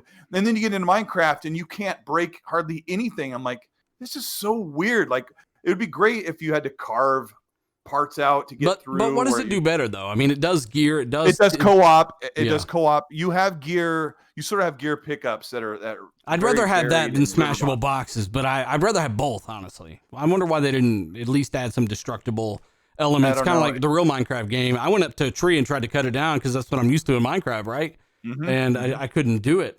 Jordan, by the way, says, "Hey, have you heard about State of Decay 2? We just covered that earlier, but he says I ain't heard nobody talk about that.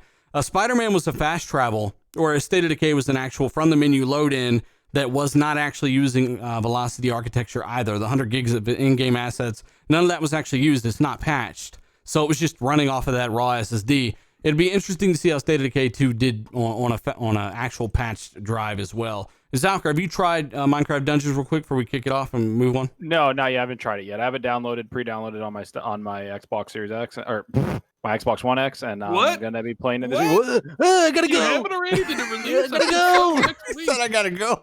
I gotta go.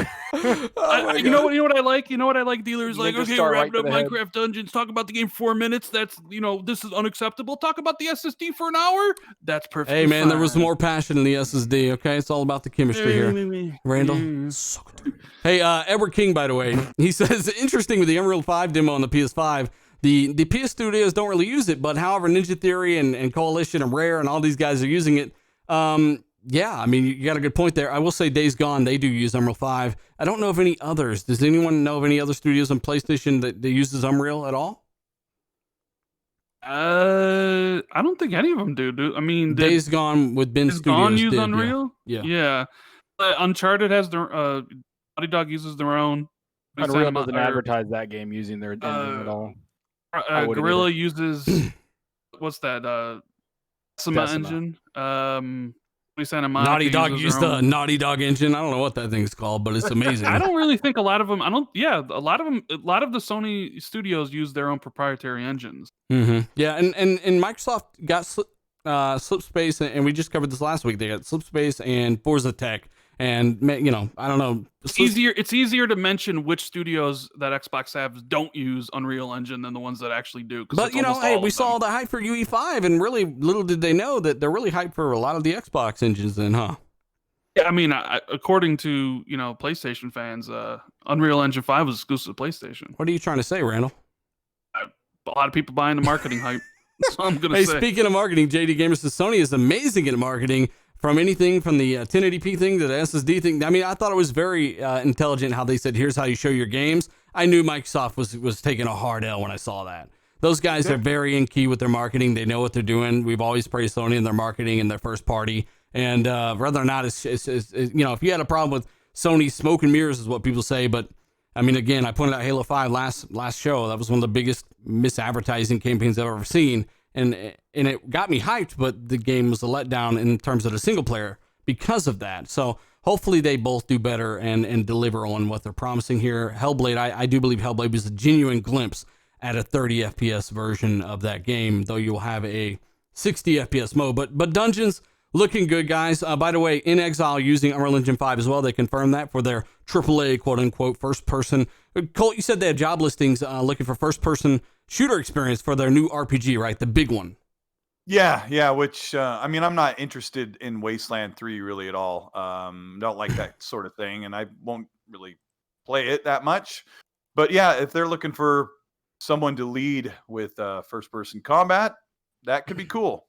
And I have no idea what In Exile can make because I only know what they've made. So... yeah, Rand and I talked about this last. Every once in a while, I can get Rand to get on an Xbox and chat when he's not hiding offline. I love you, Rand. You're the best.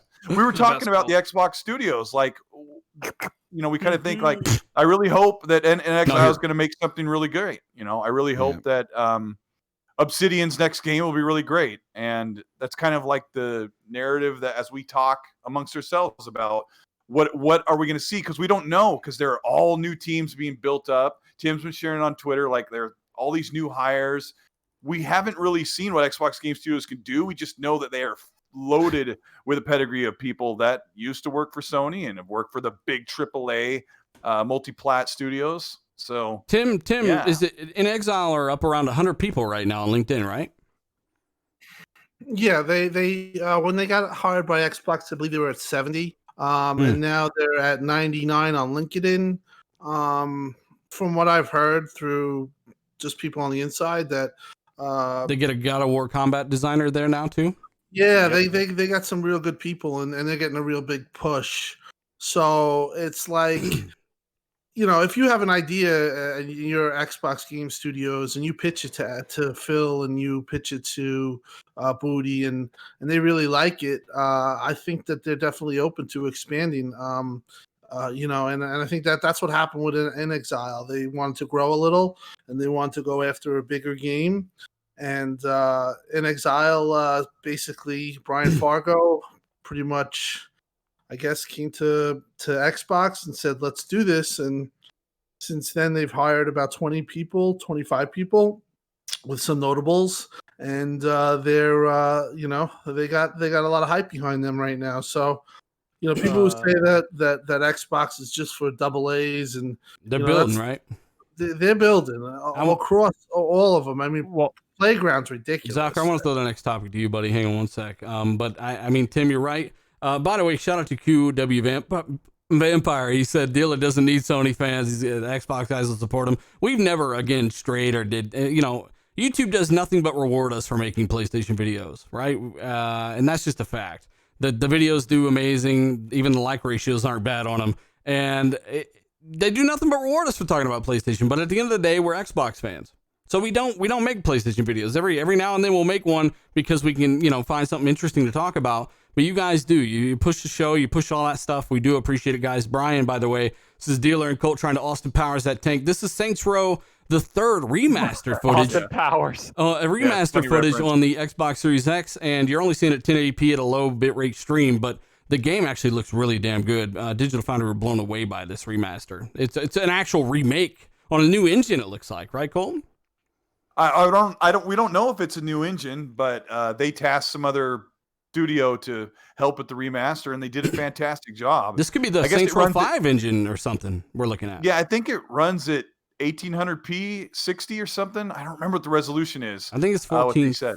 I don't know. 1440? Maybe it's 1440 on both. 1440. Yeah, that's what it was. 1440 on the Pro and the X, but it runs mostly around 45 to 50 some frames on the Pro, and John Linneman says it's nearly locked most of the time at 60 on the Xbox One X, which is nuts because this game has crazy explosions going on, and I just can't stop playing it. And I'm kind of obsessed. Let me go ahead and carry this forward here, since Tim kind of summed up the NXL stuff. They're definitely growing. All the teams are growing, and 100 people's nothing to snarf at. If you've seen my last video, you heard what I said about Hellblade and their 20-man team. But Zachary, you pointed this out earlier. PlayStation Now reportedly being far outdone by Game Pass, even though it's been around far longer, sitting at around 2 million users on that massive install base, and Game Pass is sitting at around just over 10 last we heard from Phil, and apparently that number could be even bigger.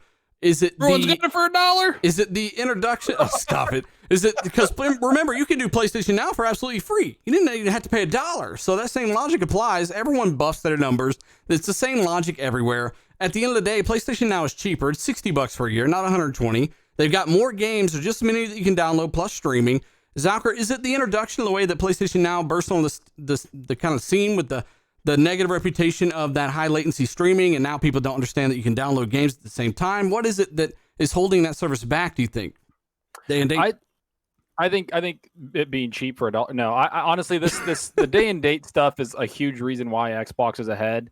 You got to remember, these are numbers coming out after Sony put the price down of PS Now. They've put God of War on it, right? They put a bunch of their high profile games on it, and it's still at 2 million subscribers or whatever the hell it is. And Xbox is at 10 million. Like, that's nothing to frown about. Like, and everybody's thinking that they're creating like new $1 accounts for like Game Pass and all that. It's like no, people. Game Pass is good because of the you can get for PS Now. Like, you can sign up for PS Now for free. As if 10 million people actually just paid $1. Yeah, no, and they're not even looking at, like, a lot of people that say that, it's like you're not looking at the games you're getting, like Ori, Gears Tactics, which I love, like a bunch of games this year, like Wasteland. I know people don't like that. Or Horizon Halo, 4, Outer Worlds. What about all the cool multiplats that they're putting in there now? Yeah, and the big AAA multiplats that they've been putting in there, like the services, like, that's why people are subscribing to it. Like, I know friends on PC that are subscribed to it just for the PC part. Like, and they've played Gears Tactics through it. They've played a bunch of games through it. Like, I don't understand. Like, it's just a better service. One, like, sorry, it just is. You get day and date games, which that is a huge reason why it blew up. And if you don't think Sony's paying attention to that, then again, you're fucking delusional. You know what I think Sony's having a problem with their PS Now, because they do have more games. That's being said in the chat. Yes, they have a lot more games, but there are a lot of very old games that a lot of people aren't going to play. There's some games there that don't really get touched, or people aren't going to pay to play those old games. They probably already have them on their old consoles and stuff. They probably have it there or whatever. But with Game Pass, you get a lot of relatively new gaming experiences. You're getting a lot of stuff like these multiplats that are popping in there now. Like, I mean, how did people spin Red Dead 2 being added into a negative when it wasn't even in there before, right? Exactly. And that was one of the biggest games. And I know people who got Game Pass just to play Red Dead on there, and they're playing Red Dead for the first time because, hey, it's in Game Pass. I was hearing people, who was it? It was King David talking about how there was a lady that had it on the Pro. She heard that Red Dead came to the Game Pass and didn't even play it on the Pro. She played it on the Game Pass, seemingly maybe she had the X version, but people just love Game Pass and they'll play it there. They like building that ecosystem, I guess. Yeah. PlayStation. PS Now just needs to, they need to put their games on there more frequently. They don't have to do it day and date. I've said that before, but if they put their games out there, say 6 months after they've been out, I would sign up for PS Now. But if you did it day one, you'd be signed up and you never unsubscribe. Oh, I 100%. I'd be there already. You know? I wouldn't sign up if it was 6 months later because I'm buying. Yeah, I'm not waiting 6 months to play God of War. I'm not waiting 6 months to play any of their exclusives. I want Rand to after you, Zach. I want Rand. What were you about to say, buddy? I was going to say the problem with PS Now in the beginning was content and price. It was way too expensive. It was $20 a month, and they didn't have any good content. PlayStation Now was basically positioned as their answer to backwards compatibility. So the whole program, it's like 2014 or whatever it launched, was basically play the PS3 games that you bought before, but we're going to make you pay for again. Right? You remember Mike Ybarra taking shots at them on stage when they announced the back compat in 2015, right? And and then the competition with Game Pass forced them to add downloads, which is great, and it forced them to kind of add more PlayStation 4 games, but they weren't. Here's the difference: like when people compare like Netflix to this stuff, like gamers want new games right away, which is why Xbox putting their first party in their day one is really important, and why people really gravitated to the service because they added stuff like Shadow of the Tomb Raider and Metro Exodus and Devil May Cry 5, like really soon after launch, like 3 to 6 months. People want new content. That's what they want to play. Netflix, people really, because it's people like watch it differently, like stuff like The Office or stuff like Friends or stuff like Seinfeld. People use that as comfort food. They put it on and they watch it. So legacy content is really important for like that type of streaming, but it's not really that important to game streaming because gamers want the newest thing. So it's no surprise to me that PlayStation Now had less than 700,000 subscribers over the course of like 4 or 5 years. And once they decided to cut the price to $10, once they decided, like, you know what, we're going to add God of War, we're going to add Spider-Man, we're going to add Horizon Zero Dawn, we're going to add Control, we're actually going to add games people want to play instead of streaming PS3 games that suddenly, but it's New Age Outlaw says New Age Outlaw says there's no games on Xbox worth playing. So Ori's 90, the Forza Horizon's 90 plus, the Gears is 84, which wasn't even that far off Spider-Man. Like all these games, Outer Worlds 80 plus, right? Like all these Halo games Infinite. day and day. Halo Infinite will be there. All this stuff it's not worth playing, right? One of the biggest things you guys are forgetting too is the fact that there was a stigma surrounding PS Now when it was streamable. Yeah, that's what I mentioned at the beginning. Yeah, and but also the fact that these games are, you know, not now that you can download them and stuff. I don't think that they're pushing as hard as Microsoft is with Game Pass as well. I don't think the marketing is quite there. You know why they said they didn't do that? They said they weren't all in on the service because they just now, and I did a video talking about this, they just now made it to where PS Now is actually accessible across all of Europe, right? And they didn't want to push it that hard and not let everybody actually have access to it. Well, that makes some sense. But yeah, as far as, you know, if they keep pushing it, it's going to keep growing.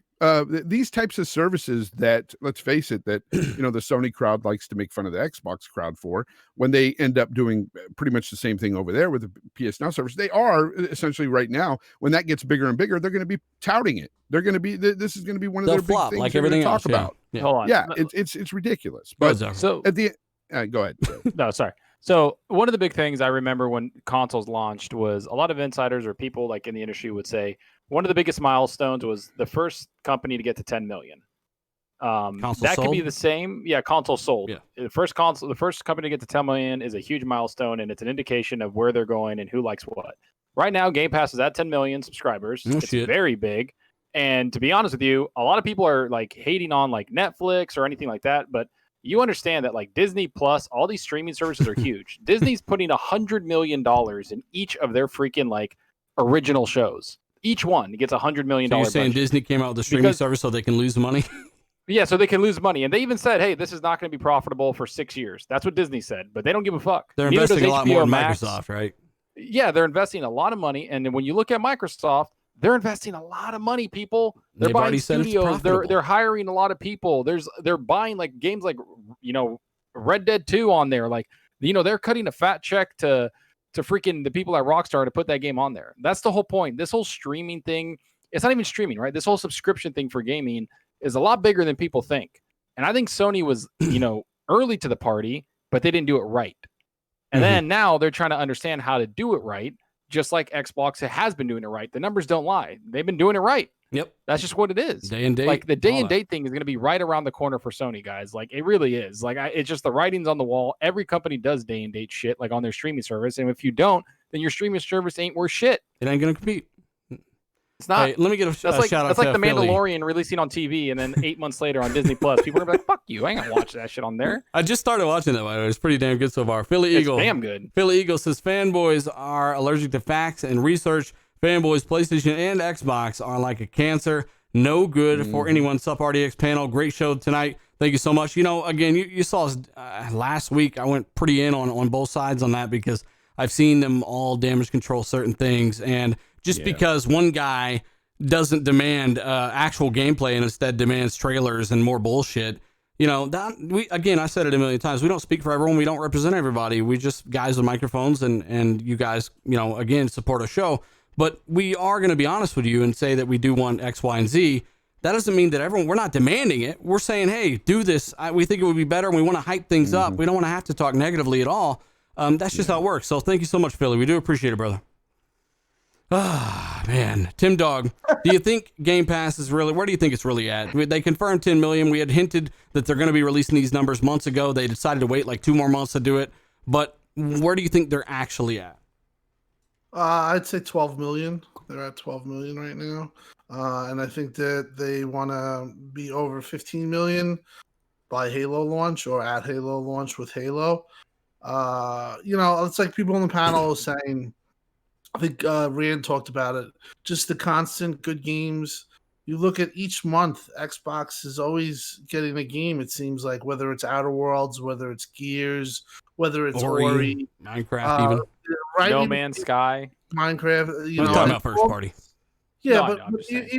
even so, Red Dead Redemption, you know, it's just a good service. And I think what happens with Sony is they're kind of coming back from a message problem. Like they were at one point, like, you know, Rand pointed out, a streaming service with horrible pricing.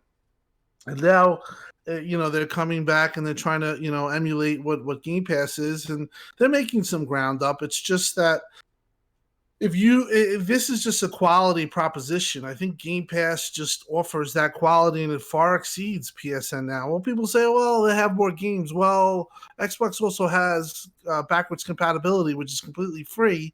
So if you own a game, you could, and it's supported by the backwards compatibility, you know, system, which is quite a ton. You could play that. So, you know, there's a lot of things that you know you could say here and there. But the biggest thing is the need for and the readiness for new content and games, like where, you know, you got to buy. It's perfect example.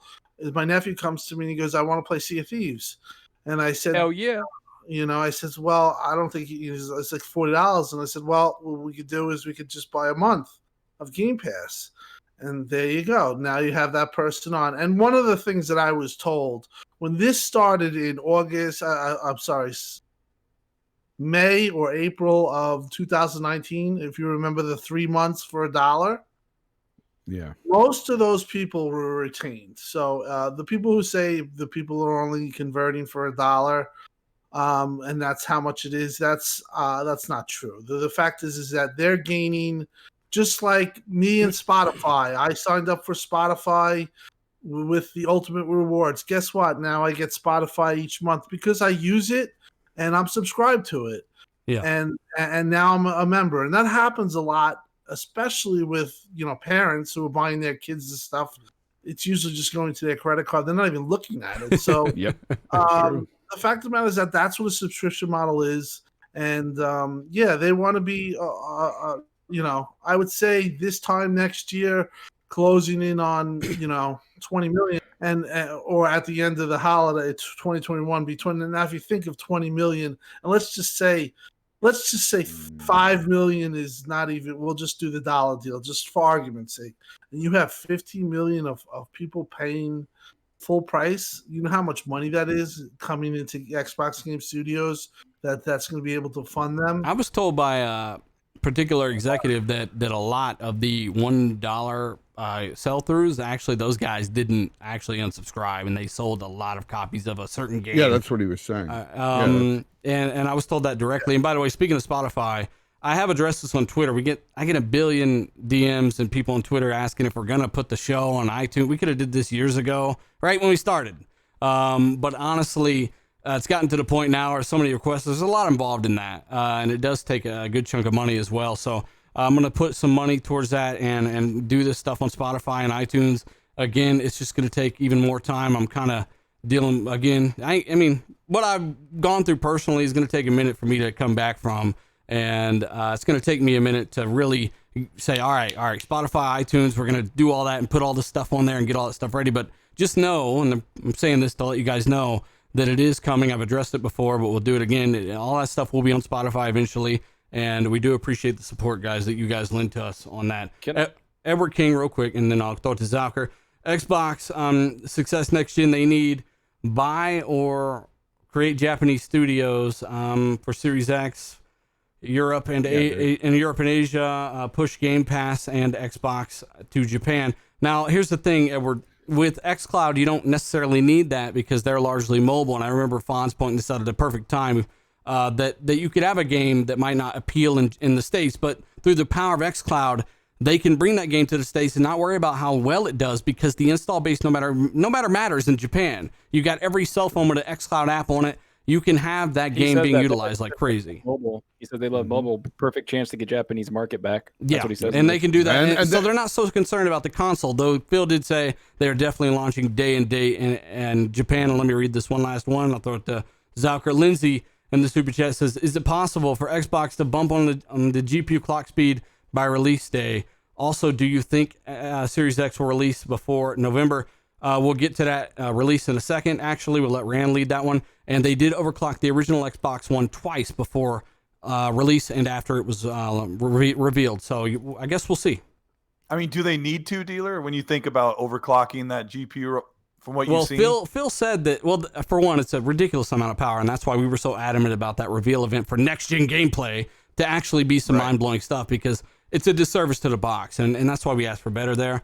But who knows? I mean, if it runs quiet, like Phil's saying, that means the fans can ramp higher. And throughout the generation, it's possible that you'll see Series X clock even higher. We don't know. Also, since I got a second, Callern, he does say, think mixing Xbox Gold with Game Pass really helped. Yes. And also, they did confirm xCloud is coming, just like we had said it would do, is coming to Game Pass Ultimate as well, right? So expect xCloud to be actually linked in there, just like PS Now.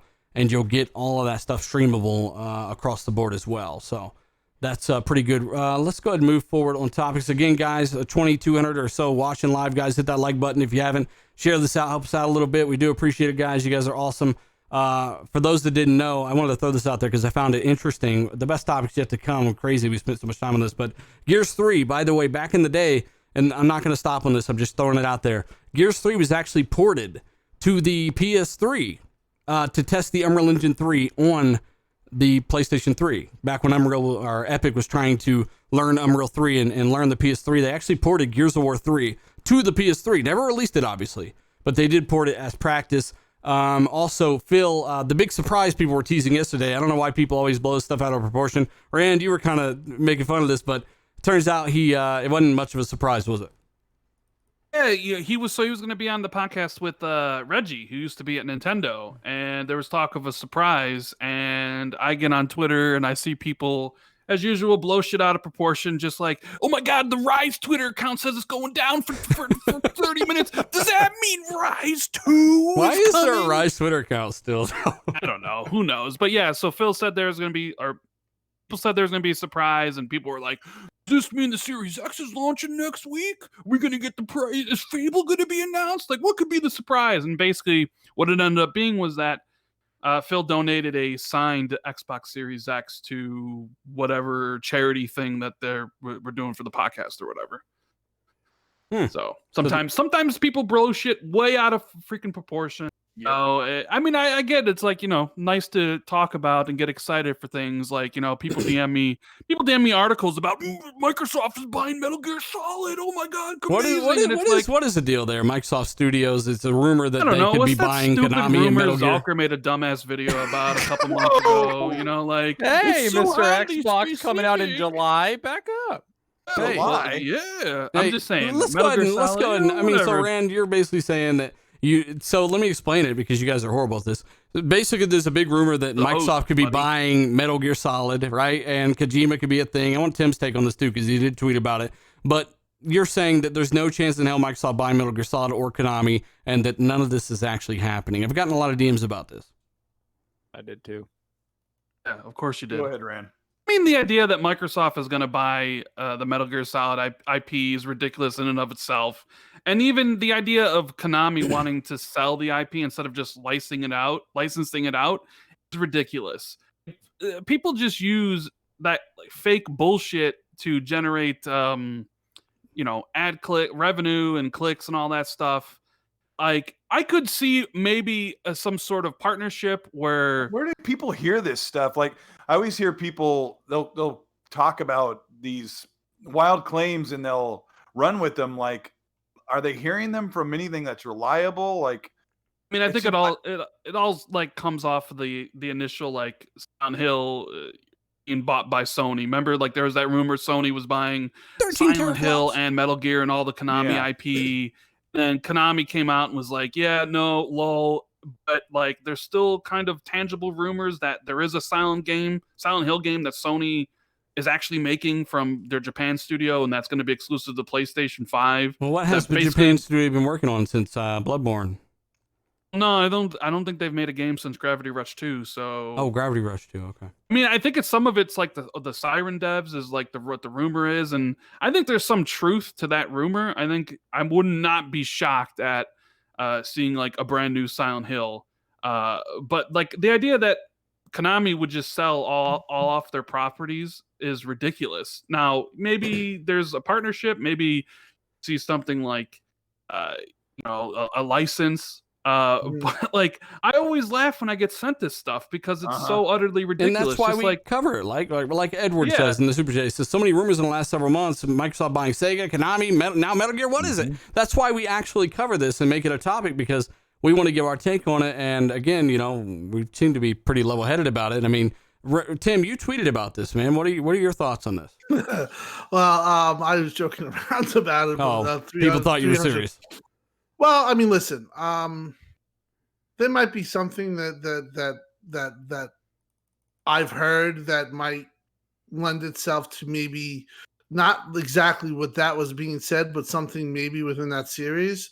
But that even in that's a stretch. Snake Eater remake. And, or no, just the fact that I think that Xbox has some things that people might be surprised that are going around, and I think some stuff from the Japan trip, might show some results. So but people who want like, some Japanese software, they got a lot to look forward to, huh? Yeah, well, I think so every time Phil goes out to Japan, he secures a couple of deals. Whether last year, even though nobody made a big deal about it, but it was a big deal when they got Yakuza and some of the stuff. Those are from his going out there. But with this, listen, it's like Rand says, when you're at that certain type of a level of how big of a deal it is, you usually don't get it in a rumor like that. It just doesn't happen. do you know how high level you would have to be to get any sort of information about Microsoft buying Metal Gear Solid IP? I mean, you're talking about who would know. Like Phil would probably know because he would have to approve it, and then he probably would have to, Amy Hood and Satya would know. Like that would literally be it. It's kind of like that one rumor where it was like, all right, guys, I know that Microsoft is about to close on the deal with Konami at 10 p.m. Eastern tonight, and they're going to get all these games. And Satya's eating a because of sandwich. The gambling thing, which is so oddly specific, but this is what's going to happen, and they're going to get all this stuff. You know what I mean? It's like when people say, "Hey, when the next time if you're in party chat with Phil, tell him to buy CD Projekt Red, and you'll ask him and see if you guys are buying." Ask him what he ate yesterday. This the fact is that for me to even ask Phil a question like that is. I remember when we were talking to disrespectful. Phil in a party, Fonz would not stop talking about what was that game? Fucking Dungeon. what was that game you kept talking to Phil about? Ultima Online. Ultima Online. Online, Those two went back and forth on that for a while. Hey, by the way, shout out to Southbound 110 in the chat. I got to see him. He's in the chat. Look at him. He's alive. South is back. South is back. Wow. But again, hey, let's go ahead and move forward some Konami thing. Again, just take Tim's word for whatever it is. A truck of salt. Wouldn't be What is surprised it? if some Big sort truck. of licensing Saltiest deal. truck. Right. It could be mean- something where they maybe license for one game and Yeah. they have an exclusive that way. Super Lucky Tail Yeah, 3. I mean, Yeah, no. Like if they did like let's just say that I don't think they would sell the Metal Gear Solid series or one of those. Is it even but if they valuable anymore did- though? After Well, Rise. listen, I'm gonna be completely honest. As an Xbox fan, I've never been into those Metal Gear Solid games. I've played them, but Would it be that for Metal me, it's Gear? not me. Would it even be Metal Gear if Kojima's not involved? I know people don't like him, but Part I of the mean, it rumor is- that Kojima's going to Branded. come in and work on the next Metal Gear. Wait a minute, exclusively I for thought- Xbox. I thought Sony ridiculous. bought Kojima Productions and they were just secret studio like Remedy was. Remember, guys? Who started that rumor, Randall? Hashtag thank me later. Oh man, you're talking about Forest Animal. Hey, Matthew Qualls. Forest Animal. Shout out to him. He does say, "What's up, RDX? Can't wait to listen to this tomorrow at work. Just wanted to stop in and say hi. Thank you so much, man. Do appreciate it. We do got to move on, and Colt, I'll throw this one to you because you're the one who pointed this out. Insomniac tweeting, "Here comes the boom," but the boom was a GIF, and it looked like you said something looked like Sunset Overdrive related, right? It was a Sunset Overdrive like spelled out explosion. So, do you think Sunset Yeah. Overdrive is coming to the PS4, like the original one, now that Sony owned that IP? I kind of hope. I think that'd be cool. I always said, even when that game first released, that like PlayStation gamers would love this game, and they need to play it too. I thought it was cool, But it was an 80s, so they think it's trash. Yeah, I mean, so was infamous Second Son. But Hmm. so I'm wondering, time to bring the boom. Are they going to port to the PS4 so that they can get ready to make another game or whatever game they're working on, or Test the audience. are they enhancing Sunset Overdrive for the consoles to finish out the generation? And I don't think it's far-fetched to see them enhance the game for the X and the Pro, even though they are owned by Sony now. But that would be a cool thing to do. And as we know, enhancing games, no matter what they're on, boosts their sales. So they only benefit from spending a couple weeks of their workforce enhancing that game and getting it boosted on the marketplace. Do you think Sony could add the best console version of Sunset Overdrive if they bring it back? Enhance it on the Pro? Yeah, I was yeah. I talking mean, to D, if but it- I guess he died. Oh yeah. Well, I guess I don't know.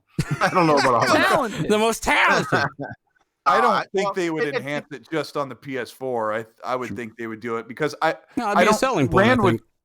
Well, Rand would know how this works, but I think Microsoft commissioned them to make Sunset Overdrive, so it sort of still belongs. No. you I can't don't take know. it. It doesn't belong- Insomniac owned the IP. Sony bought Insomniac. Sony owned the IP. They have I know. I complete mean, control. they own the IP. I know they own it.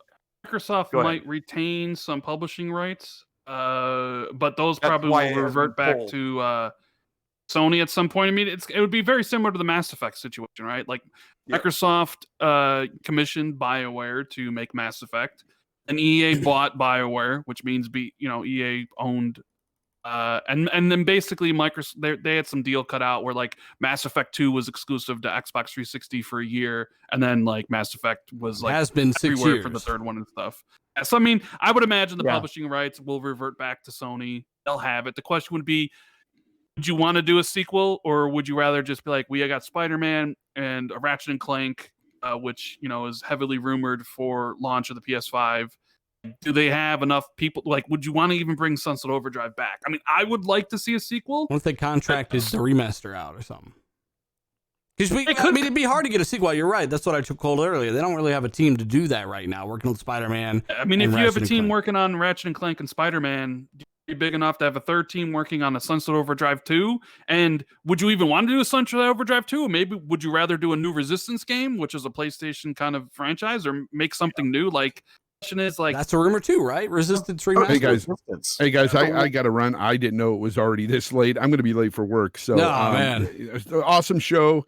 And awesome chat, man. We can't wait for this great. this whole pandy to calm down so we can get you for the whole damn show, Fonz. Yeah, exactly, man. Right. These 12 hours suck. So you get to work super fast. Be using safe, that brother. SSD Be safe boy. out All there. right, man. Thank you. So, yeah, see you, Vons. So, Rand, what does that tweet mean? Time to bring the boom. What do you think? I mean, they've just been tweeting pictures of all their games that they've made. I don't It's think not a it very really good means picture. anything. It's a blurry picture of the boom. Yeah, and Microsoft also put out a horrible stream with low res games for their stuff. I mean, companies don't always do the best type of thing, do they, Colt? Didn't you guys get an RDX and say, hey, Microsoft, maybe you should provide a better quality stream? No, the to showcase stream, the quality better? was fine. It was it's I actually mean, I'm really not- crisp. It was the frame rate. Yeah. I'm not Frame rate. I'm focusing just on, saying- I'm not focusing on the quality of the tweet. I'm just saying, why tweet out time to bring the boom unless you're trying to get people excited? That's for, Colt way of bitch smacking Rand just now. You You, know guys what? heard it. No. He said, "Fuck you, Rand." I'll come back and I'll bitch slap them back because they've been retweeting and tweeting all their posts about Resistance and all their other games for Why would you- forever. But Ram, would you tweet? Would you tweet? Here comes the video, and not release a video? But I And mean, also, what are you wearing right I now? guess that means Insomniac's doing Ratchet and Clank, Spider-Man, Resistance, Yeah, and that's a Sunset good point. Overdrive. I don't know. We got some Sony guys in the chat. Sony guys, let us know what your thoughts are in the chat. Do you think Sunset Overdrive remaster's coming or something bigger? You know what? I'm time to think about now. Yeah, I think a remaster is coming. It makes sense for them to benefit from the acquisition, right? Because that game is not on the PlayStation platform, so it would sell. And I do think PlayStation gamers would like that game, and gamers are enamored with Insomniac, right? So I think it would sell well. I think it would make I think it's a good deal. And I don't think if they release it on the PlayStation 4 Pro or the PlayStation 4, I don't think we're going to see it on Xbox. I think Sony are going to keep this to themselves. They're not going to make it But D, it's cartoony. They don't play those at all. But so here's the point I'm trying to make. So 5 days ago, on the 21st, Insomniac tweeted out, "Teamwork makes the dream work." And it's a screenshot of Fuse.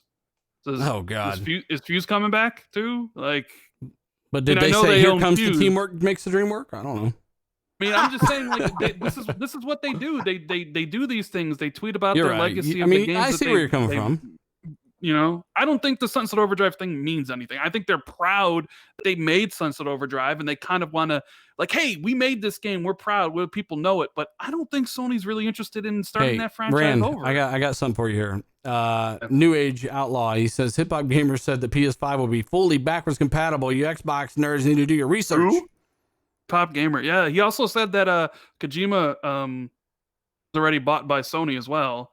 So we'll see. We'll see if and also Sony did not confirm full back compat. I think he fell for the headlines just like I did. Oh my gosh, full back compatibility. You don't realize full backward compatibility means PS3 98% of the PlayStation library is never coming to PS5 at this point. It's we'll like, say if they were somehow able to get PS1, PS2, PS3, and PS4 back compat, that would be a ridiculous accomplishment. Oh yeah.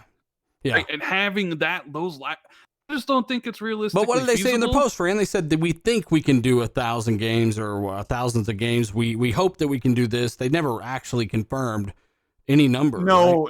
They said they that said they the have majority of them. The majority. They have 100 games ready to be enhanced on PS5. They're PS4 games, and they expect the majority, if not all, of the PS4 library to be compatible. I want to know this because we're all buying PS5s here, except for Zocker. No, I'm just kidding. I want to know this. It sort of sounds like every game that comes to the PS5 from the PS4 legacy will be boosted, and I hope it means more than what boosted did with the Pro. I hope like it's enhanced because they kind of make it sound like they're basically saying that if it's dynamic res or the frame rate's not locked, it's just the GPU basically making up for doing it automatically. Yeah, bottlenecks will be smoothed out, and basically you'll get that. You go back and play Battlefield 4. There will be no like the X today, but of course we're enhanced. Hearing that right now with the Xbox that they're trying to find a way to get games to double their frame rate with Xbox Series X because it's all hardware based. Then software based, correct? Well, they're trying to double the frame. They're trying to get around frame rate lock somehow. They didn't reveal how. They also are automatically quadrupling resolutions of like Gears Ultimate Edition. Without a patch, it'll be 1080p on Series X. They've also got an auto HDR feature. So games that never been designed or HDR wasn't even invented yet can have HDR automatically. Fusion Frenzy for the original Xbox, they showed that. Halo 5, that game's gonna look insane with HDR, and it's mapped up to 10,000 nits. So it's no display right now can do that. So it's very, very future-proof. Remember the PS3 launch, they had PS1 and PS2 games. Why can't the 5 do it? Laugh out loud. That's because the architecture. Why do you think they phased out the back-compatible PS3? Because they actually had to pay for that laser that read those old discs. Now they're not doing that. Well, they also had a hardware chip in there that emulated the PS2. But and then Outlaw, we want you to be right, buddy. But the sad reality is you're just not. You're not. They haven't confirmed that officially. So we want you to be able to take all your games you paid for, and we were proponents for this system. We want all our games we paid for. It's not about if we want to go play old games. I bought that shit. I want to have it forever. I'm building a collection, bitch. It's also not about what Sony or Microsoft or the fans want. We had a long discussion with the ex lead of Back and Pat. Yeah. On the show. At the heart, there's game design limitations that don't allow them to get the game running on new hardware, and then there's licensing agreements which expired 2 to 8 to 10 years after the game came out that they just can't work around, or it's just not worth the time or money to try to reacquire licenses on car models, songs. Bill Stillwell, he was on the show, and he was the guy. He led the Back and Pat team. He was in early development with Series X. He said that some developers they're like, hey, how much are you going to pay me for this? Like some developers hold their stuff hostage, license agreements, technical issues. They don't want their game. They don't want their game even up-res because they don't want them messing with the game. Go back into the RDX in-depth game news playlist. Every podcast in a playlist, and find the one that says RDX featuring Bill Stillwell. Gamer, does he have a track record of nailing this stuff? Because he's not that I know of, but again, that's for a radio station.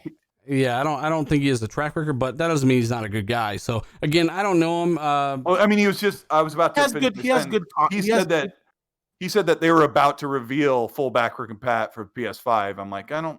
That just. If full back compat for PS5 is happening, we'll find out soon. Like would be something they would have to reveal. That's a game changer.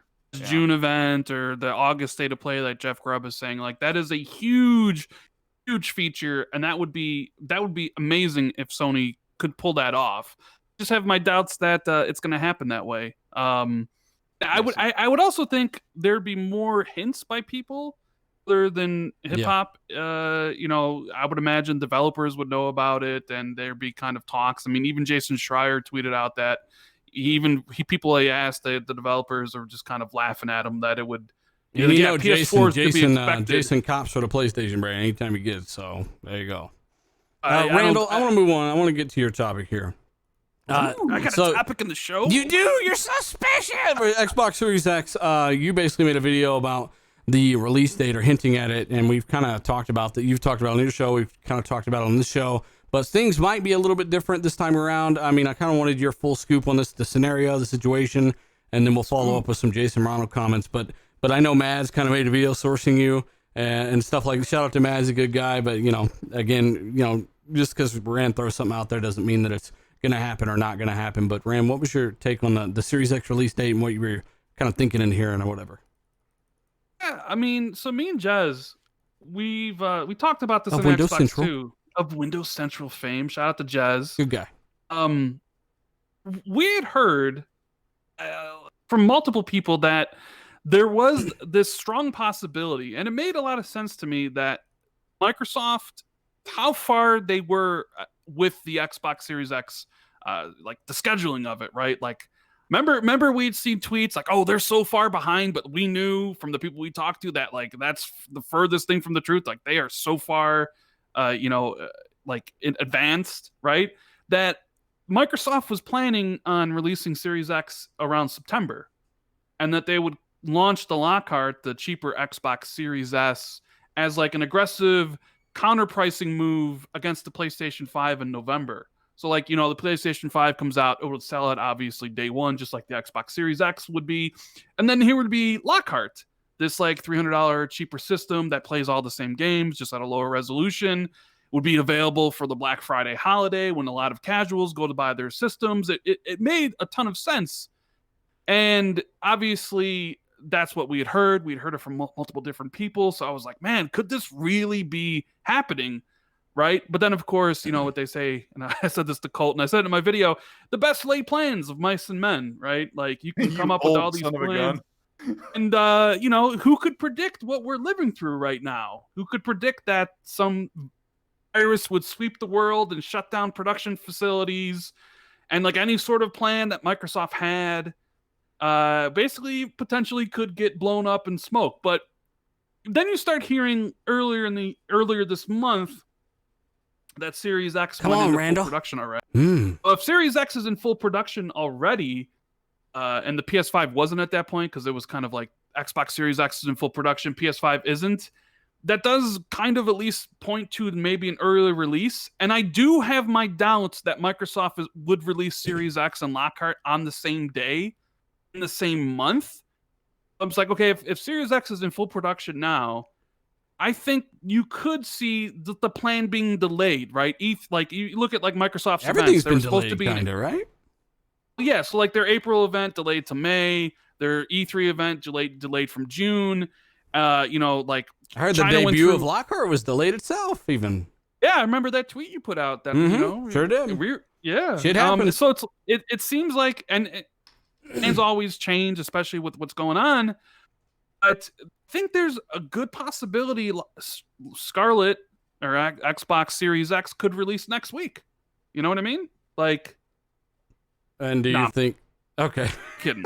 I was just wanting to see if anybody was paying attention, but I think there's a good possibility Series X launches in October, like late October, and then Lockhart launches like a month later. So like I'm kind of thinking like October 23rd for Series X, and then like November 20th, the week before Black Friday for Lockhart. Give each of them room to breathe, sell out of your initial shipment in October, maybe get the second shipment just in time for when the Black Friday holiday is around and people are shopping, and then you have Lockhart. But if they're the only two choices, what does it matter if they have room to breathe? You're going to buy the one you want anyway. I mean, I'm not even disagreeing with you. I'm just kind of playing devil's advocate. It's all about producing the units, like allocating the silicon.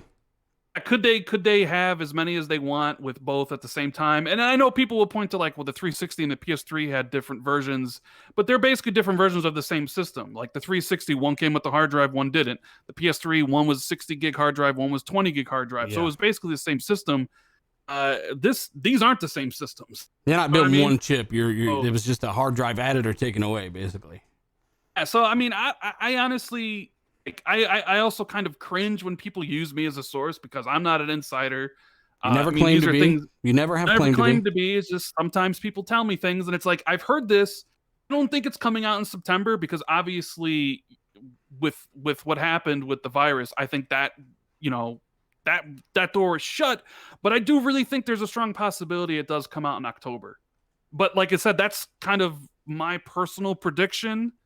Just like it is with the Sony, their games coming to PC. It's kind of my personal prediction just based on some of the stuff I'm hearing. Like, I don't know either way. That's everyone's prediction, Randall. Know what I mean? So, but here's the thing. As just a gamer, I want the system as fast as I can get my hands on it. The idea of like, here's Cyberpunk, and here's Dying Light 2, and here's Valhalla. Like, I don't want to play it because I don't have my new Xbox Series X. It's kind of what we went through with the Xbox One X. So, yep.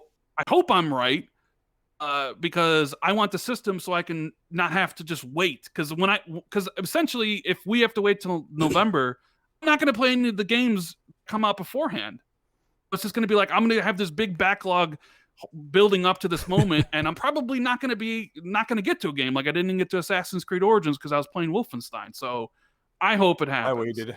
Yeah, anyways, that's my. It's odd how you get 10,000 game score a month, but can't get to none of the fucking games, Randall.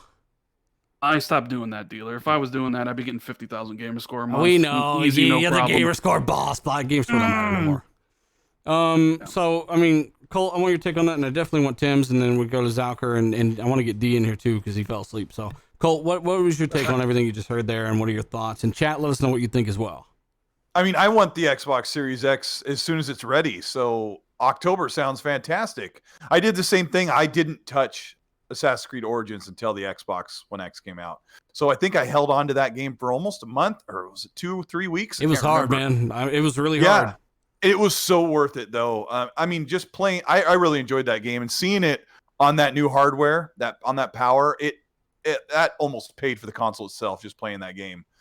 Yeah, that stuff really matters to me. So, Rand and I have argued about this. I don't agree. I think they have every motivation and reason to put the Lockhart and the Xbox Series X out on the same day. Drop them on the shelves. I think the Lockhart is $300, no disk drive, slightly smaller. It's got the graphics power of the Xbox One X. It's got the CPU of a brand new console, and I think it's going to be great. I mean, I just want to buy one just to have another one. But why not push hype and surge sales there and just ride off of that, and even encourage developers like, look how well everything's doing.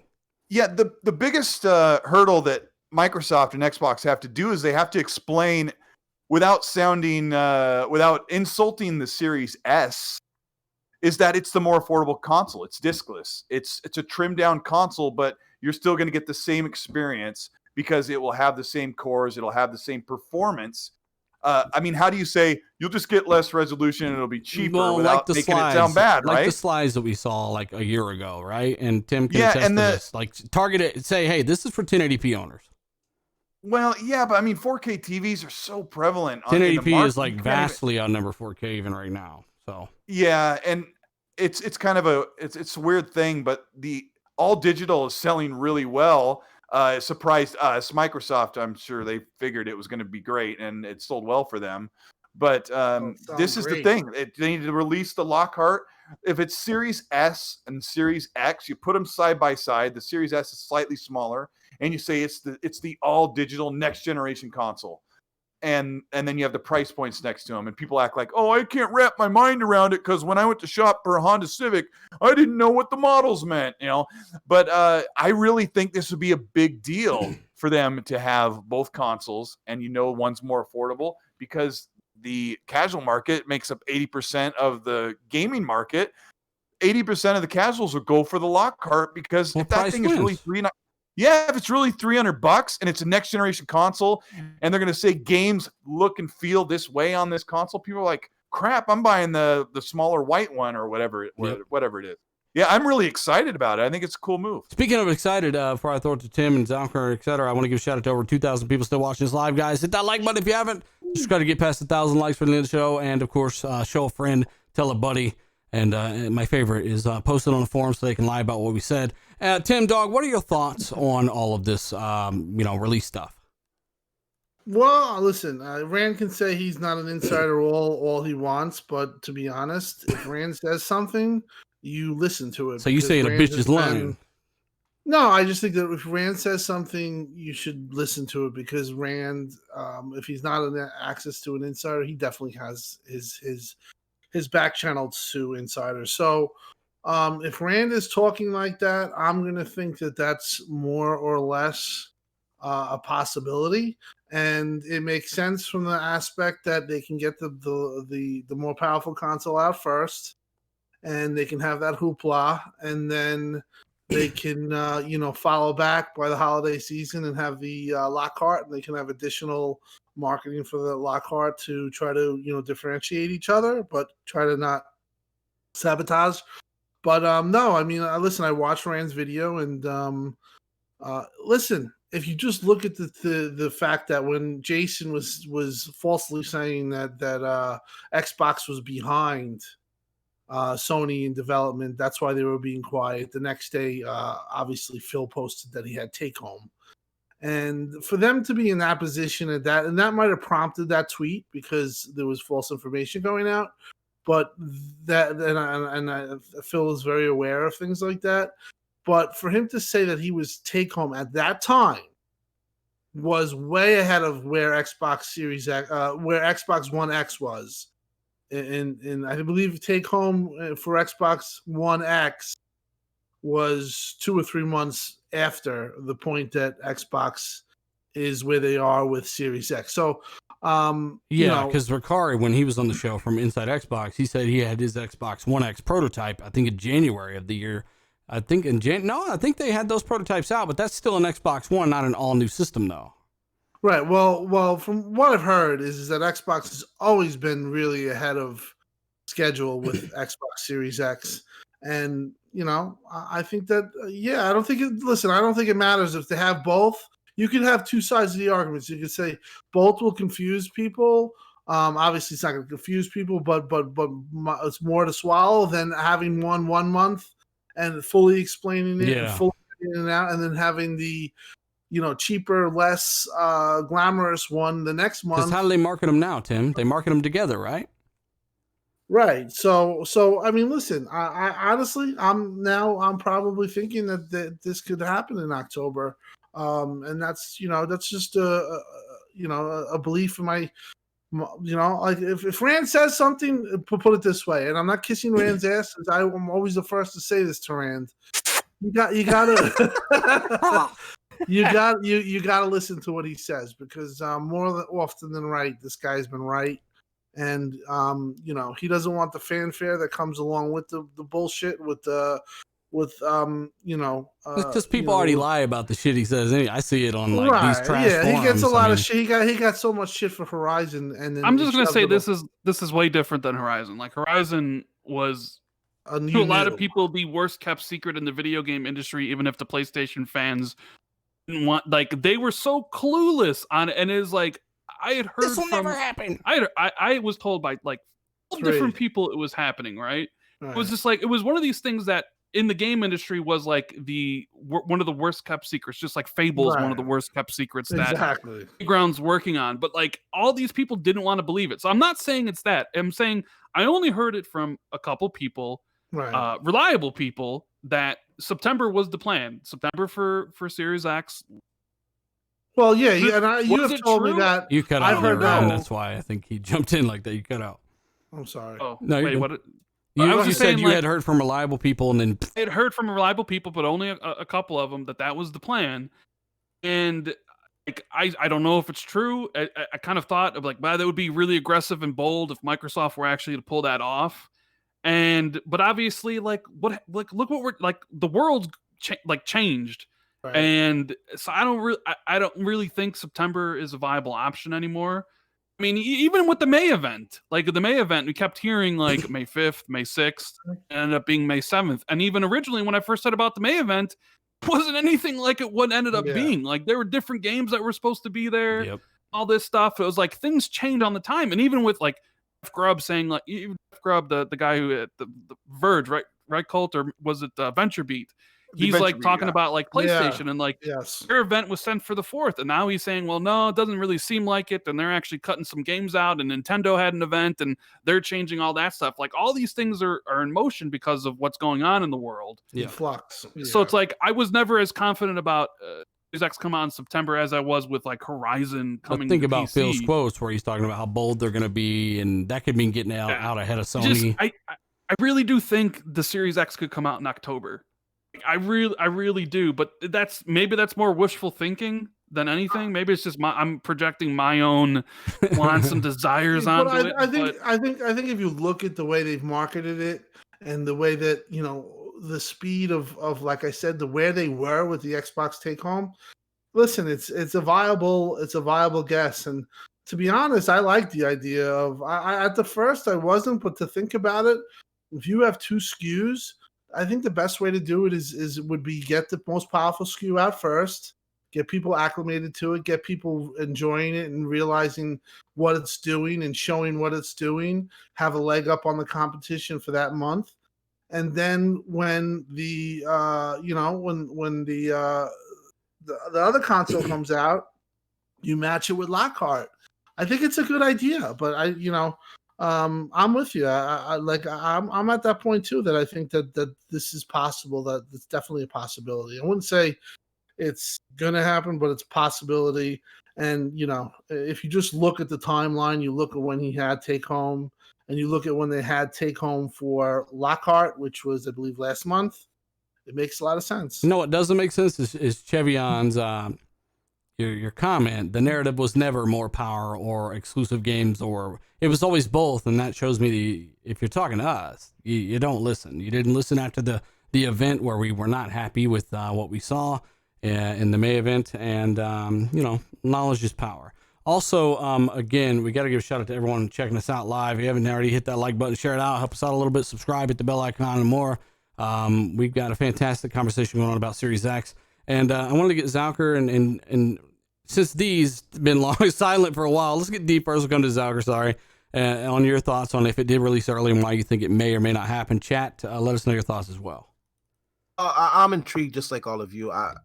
I'm gonna have to give a little credence to what Rand is saying, because what he says, he's got his information right most of the time.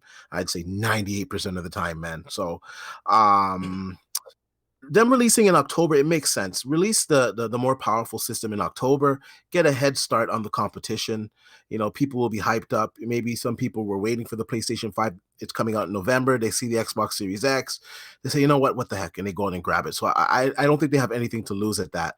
If I was in their position, the Lockhart console, I would just do it to be a prick. I would just launch it with when the PlayStation 5 launches. The day, wait and save it until they launch the day. They announce the day and then say, well. Well, Sony eventually is going to have to spill the beans on the PlayStation 5 is launching, right? They're eventually going to have to say it. I think right now they're doing the fucking Western stare down and seeing who's going to blink first. And I think Sony's going to blink first. It's just funny, all the rumors leading up to the launches of these consoles, how everybody said Microsoft was so far behind, and it turns out they were way ahead of the pack. Mm-hmm. They've unveiled the console already. We've seen games for the Xbox Series X before the. How many times did we hear D? But Ryder said the PS5 was more powerful. And what about Klee? What about all these fake insiders? Like it's unbelievable. Nonetheless, Microsoft is definitely ahead of the game. I think Microsoft could pretty much launch September at this point. I think they're just waiting on Sony's plans to see the price that they're going to price the PlayStation 5 at, and react accordingly with the Xbox Series X and the Lockhart. And like I said, if I'm in their position, I launch the Lockhart when the PlayStation 5 is coming out, just to put a damper on their plans, man. Zucker, your turn, and then we'll move on to the PS5 reveal event stuff. Rand does know his shit. And, I respect the guy a lot. And when I listened to his video, it did make sense. And it also correlates with what Phil and a lot of the executives have talked about. Like Phil says, no, we're on track. And he keeps saying we're on track. And he also says that the games that are coming out this year are on track. The one thing they do talk about is the things next year not being on track. I think 2021 is going to be far more affected when those games come out, or anything coming out in 2021, than it is this year.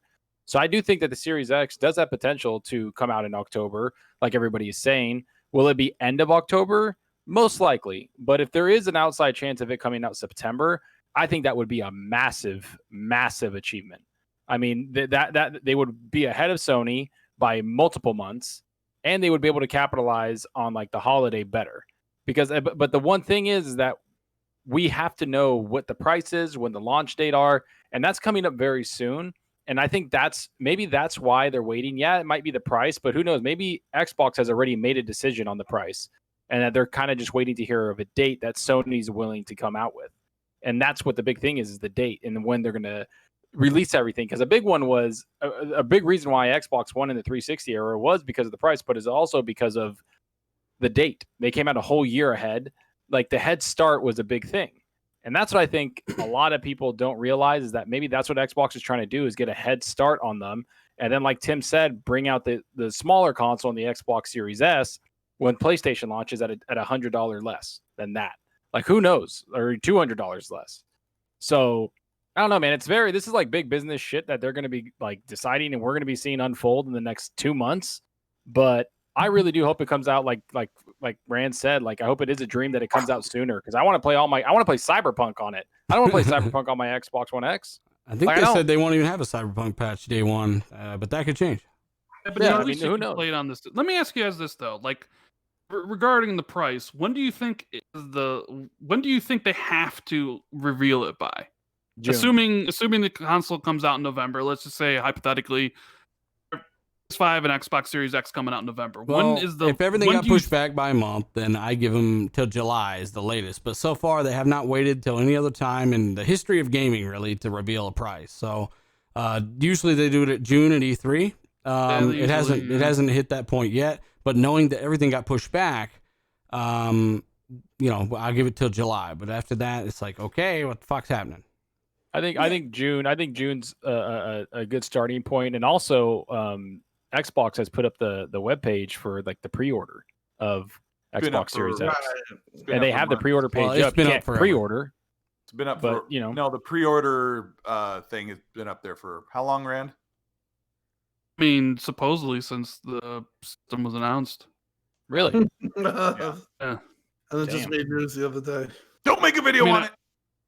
No, like that's at least what some of the talk is. Like, yeah, the pre-order page went up, but apparently it's been there the whole time. See, that's just Interesting about Go the on. price, because look at the Switch, right? Look what the Switch is doing now. Like Yeah. MPDs came out and it literally had like Doubled. the best April of all time or whatever it was. So Platinum was ridiculous. right. And I went and I Mhm. looked just to see, hey, that system launched in March. When did they reveal the price? And they revealed it in January. Like pre-orders and price for the Switch didn't go up until 2 months before the system came out. I'm sitting here wondering, like, By the way, we're not Microsoft- talking about the release. We're talking about announcing the price. Some people in the They chat. didn't- That's interesting. Yeah. Yeah, You're right. Nintendo didn't announce the price until 2 months beforehand. So I'm thinking, like, could they really get away? Like, because Tim talks about this all the time, like of Xbox playing chicken with PlayStation. Like, who's gonna announce price first? Is PlayStation gonna announce price at this June event and say 500 or 400, Probably not. or they're not gonna say anything and then kind of hope Microsoft says something in July? But then Microsoft's not gonna say anything in July, and then Sony has a. Uh-oh. Random. Do you Cut wait out. till later? You know what? Like, it's kind of crazy with this whole like chicken being played. You know what's crazy is that this show is already going on 2 hours. And I know Tim dies close too, but we do have another topic or two. The PS5 reveal event. You guys mentioned who was it? The Venture Beat guy. Yeah, Jeff Grubb. Tell Grubb. tell us about that, Cole. What was he saying about the PS5 reveal event? Do you know the specifics on that? Yeah, he said that they're going to do something around June 4th or 5th, I think, and they would show the Silent Hill game. They might show Rand, you help me out. We talked about this. Ratchet and Clank, Right. Demon Souls remake, potentially a new Gran Horizon Zero Turismo Dawn 7. 2. NAC 3. And Horizon he also Zero said Dawn. he also said it's flexible, that it might not be June 4th anymore. He said it might be mid-June because of everything going on. Things move around because of the stuff that's going around in the world. But like, yeah, so it's like, look at what Sony could potentially have. You already have Godfall, right? You have potentially a Ratchet and Clank. You have a Gran Turismo 7 potentially. Well, although I think, Dealer, you don't think Gran Turismo will be out right away, right? You think that's I'm not sure. 21? They mentioned that they patched Sport for the PS5 Rumble controller and all that, and that they had a version of Gran Turismo running. We've seen it with ray tracing already. And this is back when me and D Bash were telling everyone these systems are gonna have ray tracing, and everyone was laughing like idiots. Everyone was like, "Oh my god!" Even me. And we were like, "No, these things are gonna have ray tracing." And they showed off a version of GT with ray tracing, and then Cerny talked about how it's patched for the new rumble triggers in the controller. And then I was like, "Why would they patch GT Sport if they're gonna have a new one at launch?" That's not what I would do. But maybe they patch it as a test. They often do that.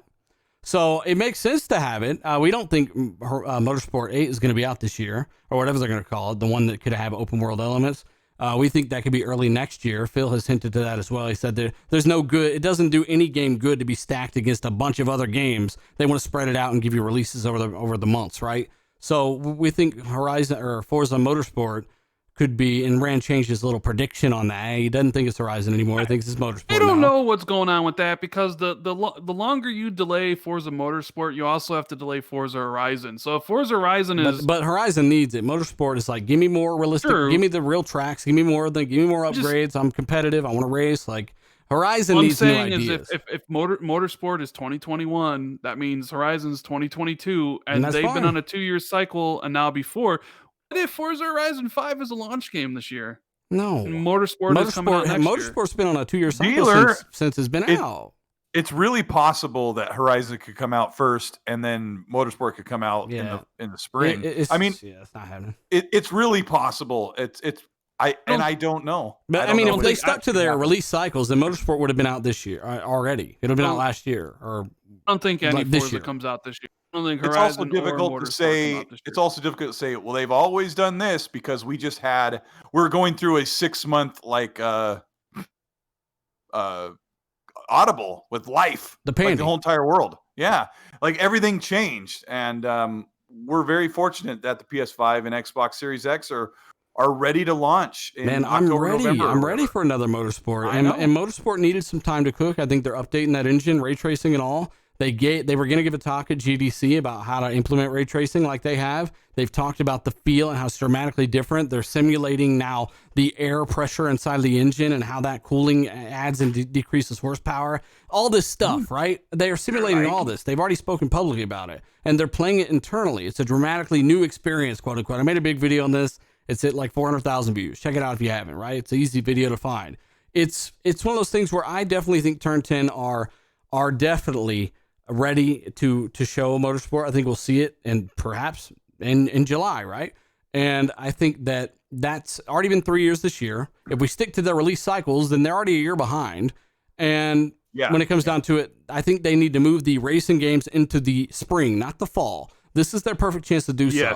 Let Series X come out with Halo, and then wait until the spring, much like Titanfall, drop their racing games annually in the spring when there's less big, giant games out anyway.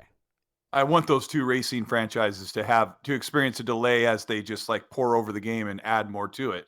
I absolutely want them to hear them say, we're giving this game another 6 months. I think that's good, and Xbox needs to do more of it. Hey, Edward in the Super Chat says, June's PlayStation Magazine cover just got revealed for June. What is it? I would hope you would have included that information. Anybody look that up? I'm looking at it now. It says PS5, 38 next-gen games plus first gameplay screens, but it's not really detailed anything. I mean, I doubt they know exactly any of the announcements. I think they're just talking about like next-gen games that they already know are cross-gen, and they're just like, these are the pictures. You know what I mean? Are they showing it, or is it just the cover? Just a cover. There might be more information on different forums and everything. I'll have to check that out. But yeah, like it looks like at least the cover of the art magazine is. Hey, I'll DM it to you so you can take a look at it. I see it. I've got it up. Yeah, but I don't see the cover here. That's Just weird. DM'd you it. Okay, I'll check it out for sure.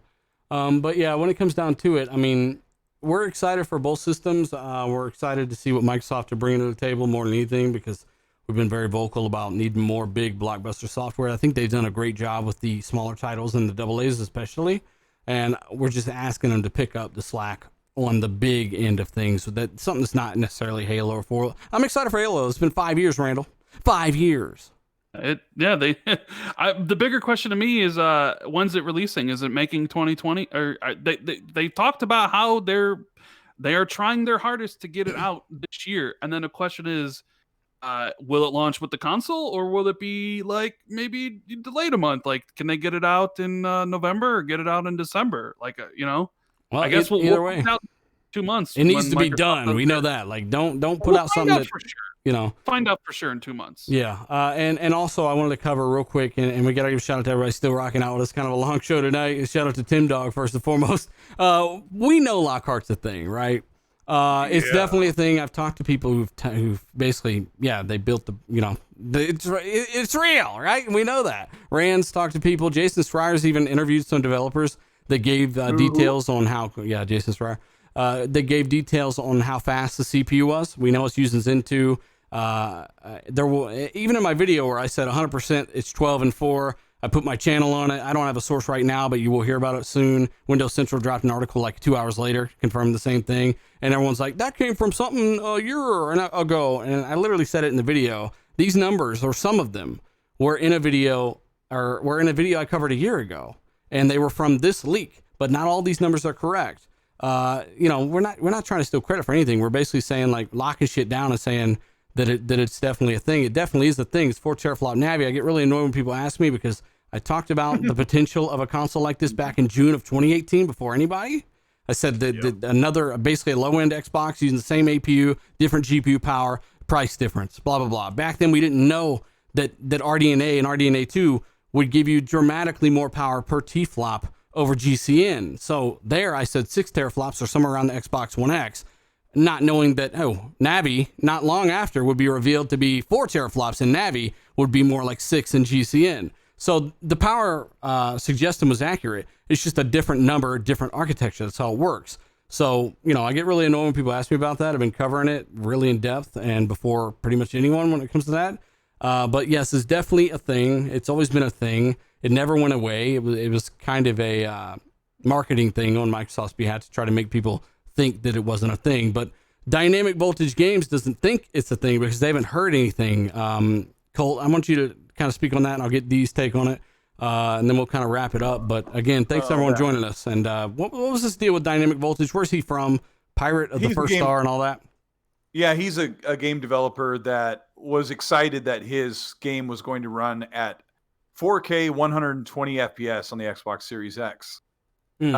He said yesterday on Twitter that the Lockhart doesn't exist. No developer has it, so it must not exist. I translated that as he doesn't have the Lockhart, and whoever he talks to doesn't have the Lockhart.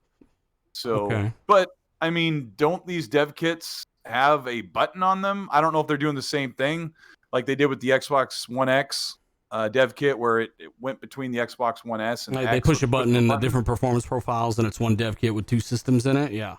Yeah, I mean, isn't that what's going on? I don't know. He's doing Pirates of the First Star. It's possible that they did the initial dev kits or the systems he built that game on didn't have the multi-button kind of skew thing in it. Yeah, I don't know for sure. Fire Boss, just write your question again. You don't have to super chat it. I'll keep an eye out for it because we missed it. Sorry, we missed several, man. It's hard. Yeah, I mean, there's several. We try, but yeah, just go ahead and write in it again, and I'll try and grab it if I'm trying to watch the chat.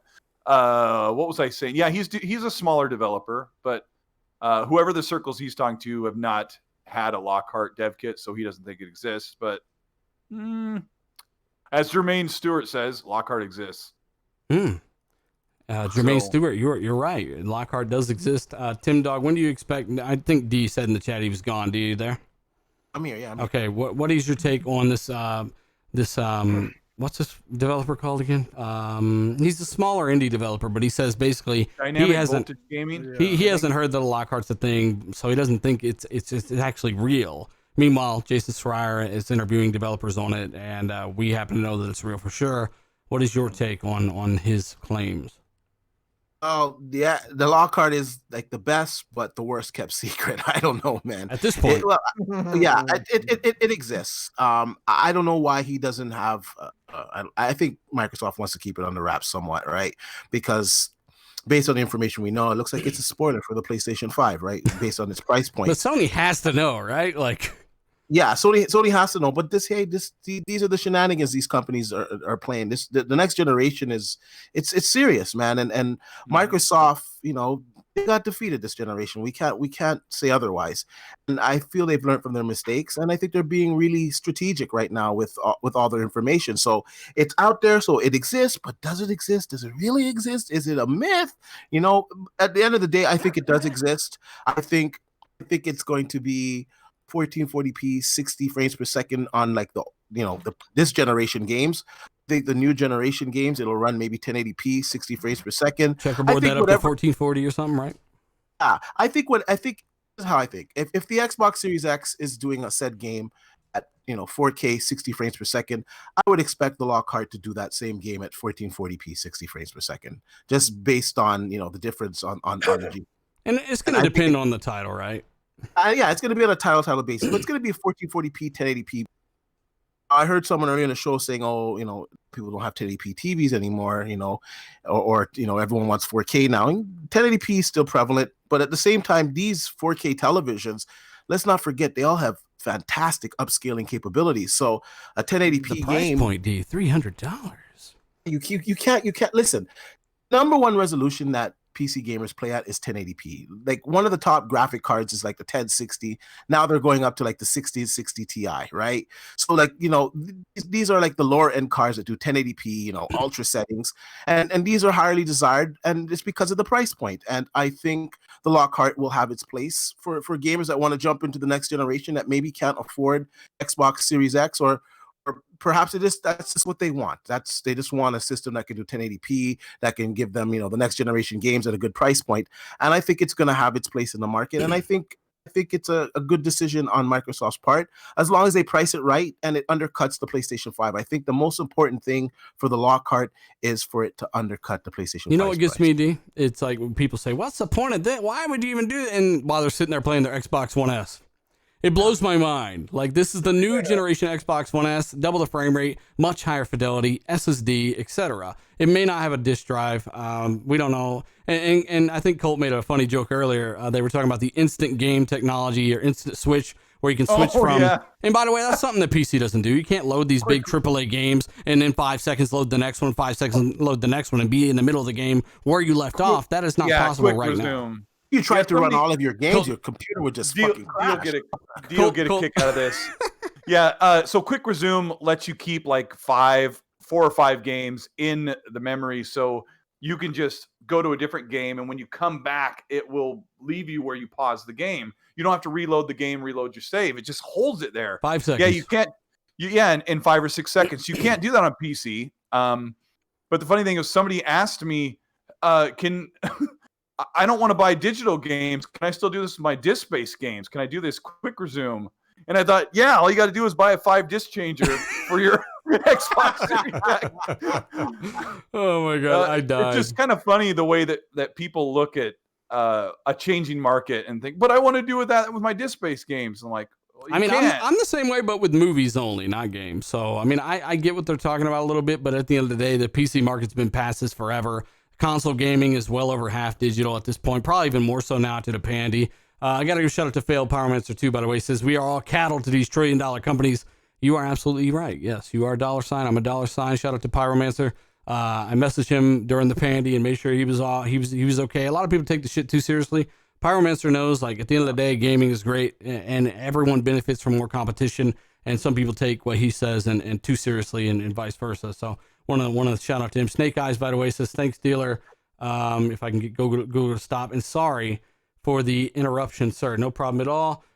Shout out to you, Snake Eyes, as well. Sorry I didn't get your name up there sooner. Drunken Ninja says, can you debunk next gen being held back?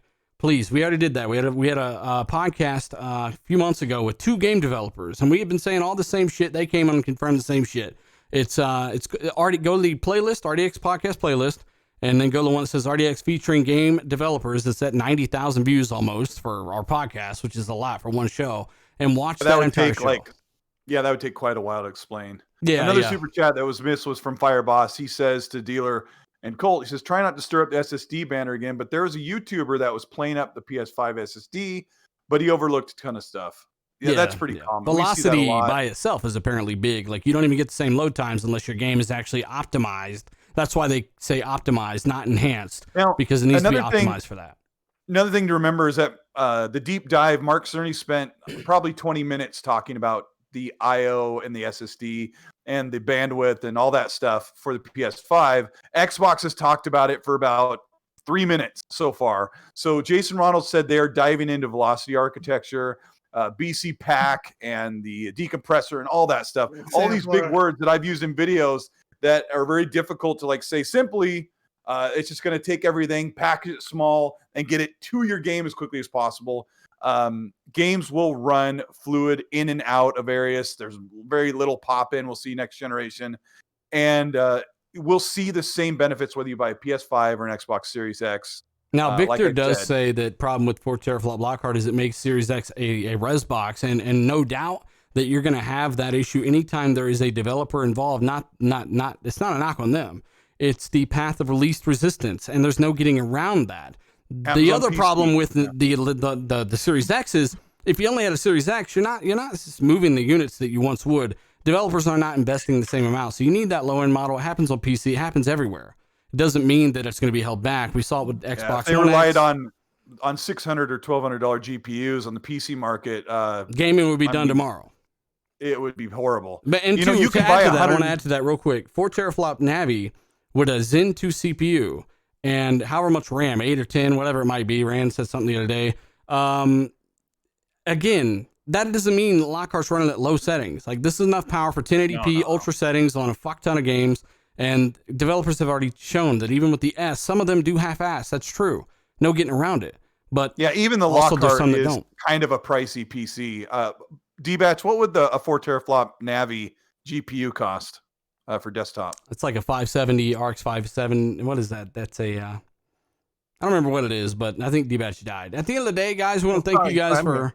Okay, Is the question? Sorry, you're talking how much- 16 thread Zen 2, 4 teraflop Navi PC. You're talking probably $400 or $500, at least minimum $400 or $500 for that kind of power. No matter how you want to build it or where you find the parts, that's what his question is. well, it's the CPU alone with 300. It's like, Yeah, yeah, $300. It's listen, the value of these consoles, like all these, like, hey, I'm a PC. I got several PCs. But to sit there and say that the consoles don't have extreme value over a PC is just fucking ridiculous. Even the Xbox Series X, when that launches, good luck fucking building a PC that's capable of doing what it can do for that price point. Let alone what the Even Lockhart will be able close. to do. Yeah. 1080p, 1440p, 60 frames per second for $300. Like, what fucking PC is doing that? What PC is doing that? Not even close for $500. That's why they really shouldn't be compared. But you know, Yeah. Sultine says it's a 5500 GPU in the Lockhart. I don't know how much that costs, but I would assume it's over $500 or $600 to build. Is that the one that Digital Foundry yourself. used? I don't know what AMD card is. And again, that's an RDNA 1 card that Digital Foundry used, and they were doing 144 frames up to that at pretty much Ultra on Wolfenstein at 1080p. So you guys have to understand how fast this is. I think you'll see 100 plus frame per second games on Lockhart even at 1080p. They'll give you that option. So, I mean, we've been saying that for I just quite a keep while. saying, like, the Lockhart, like, I almost want to buy one because just to have one in the other room, because it's just if it's really $300 and it does all that stuff, I'd love to see what it does, especially if the frame rates are pretty comparable. Like if you're getting if it's running 60 at a high resolution on the Series X and PS5, that it's running a lower resolution with the same performance, and it probably has ray tracing cores. Like, it's a cool idea, and I hope that we see it soon.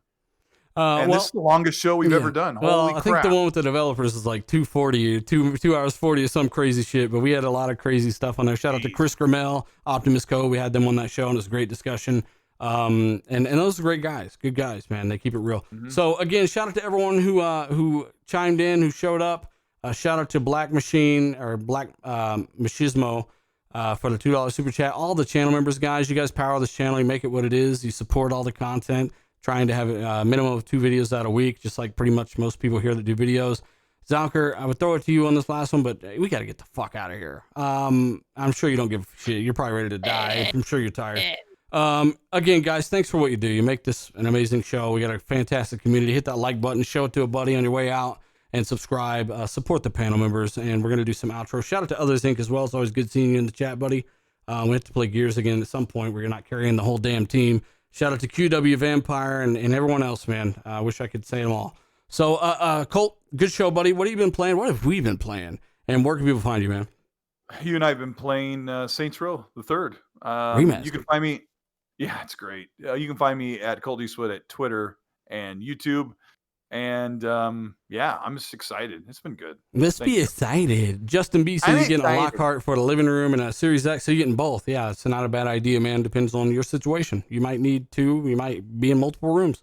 Hey, we've also got D-Batch, man. What have you been playing, buddy? And where can people find you, man? I actually fired back up Red Dead Redemption 2 on the PC. What a demanding game. It will fucking cripple any PC. That's for sure. That's why I tell people not to use it as a metric for what's possible in Series X. It's not a well-optimized game. Oh, it definitely is not. It's a beautiful game, but yeah, it's not well optimized. You can find me on Twitter at D_Batch, and of course at YouTube at DBatch. Got some content that I think gamers will really enjoy coming out later on this week. I just want to say real quick, because I was just cut off guard on your last question there. If we look at the AMD 5500 XT, which is like around, I don't know, like 5 or so teraflops, 5 to 6 teraflops. If you look at that price, it's like $250 for that GPU alone. And you haven't added in the milk crate card and all that, or anything. So, honestly, to tell you, if Microsoft comes out with $100 Lockhart that performs where we think it will perform, I think it's a win. Anyways, it was a great show. Thanks for coming on, Rand. Great talking to everyone on the panel. Yeah, shout out to West Ninja as well. I don't know if that's a fuckboy comment or not, but you know what? I'll take it. Shout out to Lethal too. Cracking skulls almost by himself. Obi wasn't able to be here tonight. Lethal's one of the best mods in the business. Follow him on Twitter at Lethal Papa with a weird ass 3 is an E. And I think his link might be down below. Randolph Thor, thanks for coming on, buddy. It's good to get some passion out of you. I know you were silent for some of it because we had a lot on this stuff unexpectedly. I'm not passionate about that. But you're such a good friend, and I don't think people understand what good friends we are. We talk on the phone. You and Zocker don't hate each other. But I hate Zocker. Hold on. There's plenty of reasons to hate Zocker. Let's be clear, okay? Nobody hates Zocker. But I wanted to kind of have you on. It's been a minute, man. What have you been? You fired me. What have you been playing, and where can people find you, buddy? I've been playing. I played a little bit of Minecraft Dungeons with Colt, and I'm about to hop on and play with the Warzone crew. I've obviously been addicted to Warzone lately. I love that game. And I've actually been playing quite a bit of Deep Rock Galactic, which finally released out of game preview after 5 years, I think. However long it's been. It's actually a pretty fun game, especially in co-op. But if you want to check out the content, obviously it's YouTube, Randall Thor 19, or follow me on Twitter because I never tweet, so I won't clog up your feed like other people. Well, maybe they want tweets from you, fuckface. Hey, I don't know what to say. You know, I don't know what to say. You got 1,000 videos, Rand. You got plenty to say. Shut up, dealer. Hey, xCloud, Tim Dog, and shout out to Fonz too. Had to leave early, man. Great guy, good friend. Follow Fonz early. Check out this video today if you guys. I wish the motherfucker would find a schedule, but at the end of the day, he's an essential worker. He's got a lot going on and all that. So check out Fonz at the Grounded Gamer. xCloud, Tim Dog, thanks for hanging in there, buddy. I know it's late. Where can people find you, bud, and where you been playing? You can find me on Twitter, xCloud, Tim Dog. I've been playing. I finished After Party. I played some. My friend is Pedro, and I just bought Saints Row.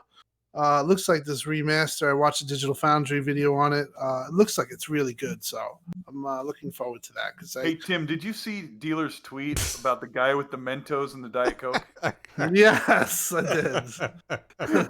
I'm surprised you didn't bring it up today. That's some real shit. That's some real shit right there. He's like, who just did that? Hey, if you guys don't follow me on Twitter, follow all of us on Twitter. There's another dimension to this on Twitter. I'm not on Twitter as much as some of these other guys, but I do tweet occasionally, and I don't know if Cole wants me to say it, but basically, I put out a tweet yesterday or whenever the fuck that was, and the guy has some Mentos and a big ass Diet Coke 2-liter.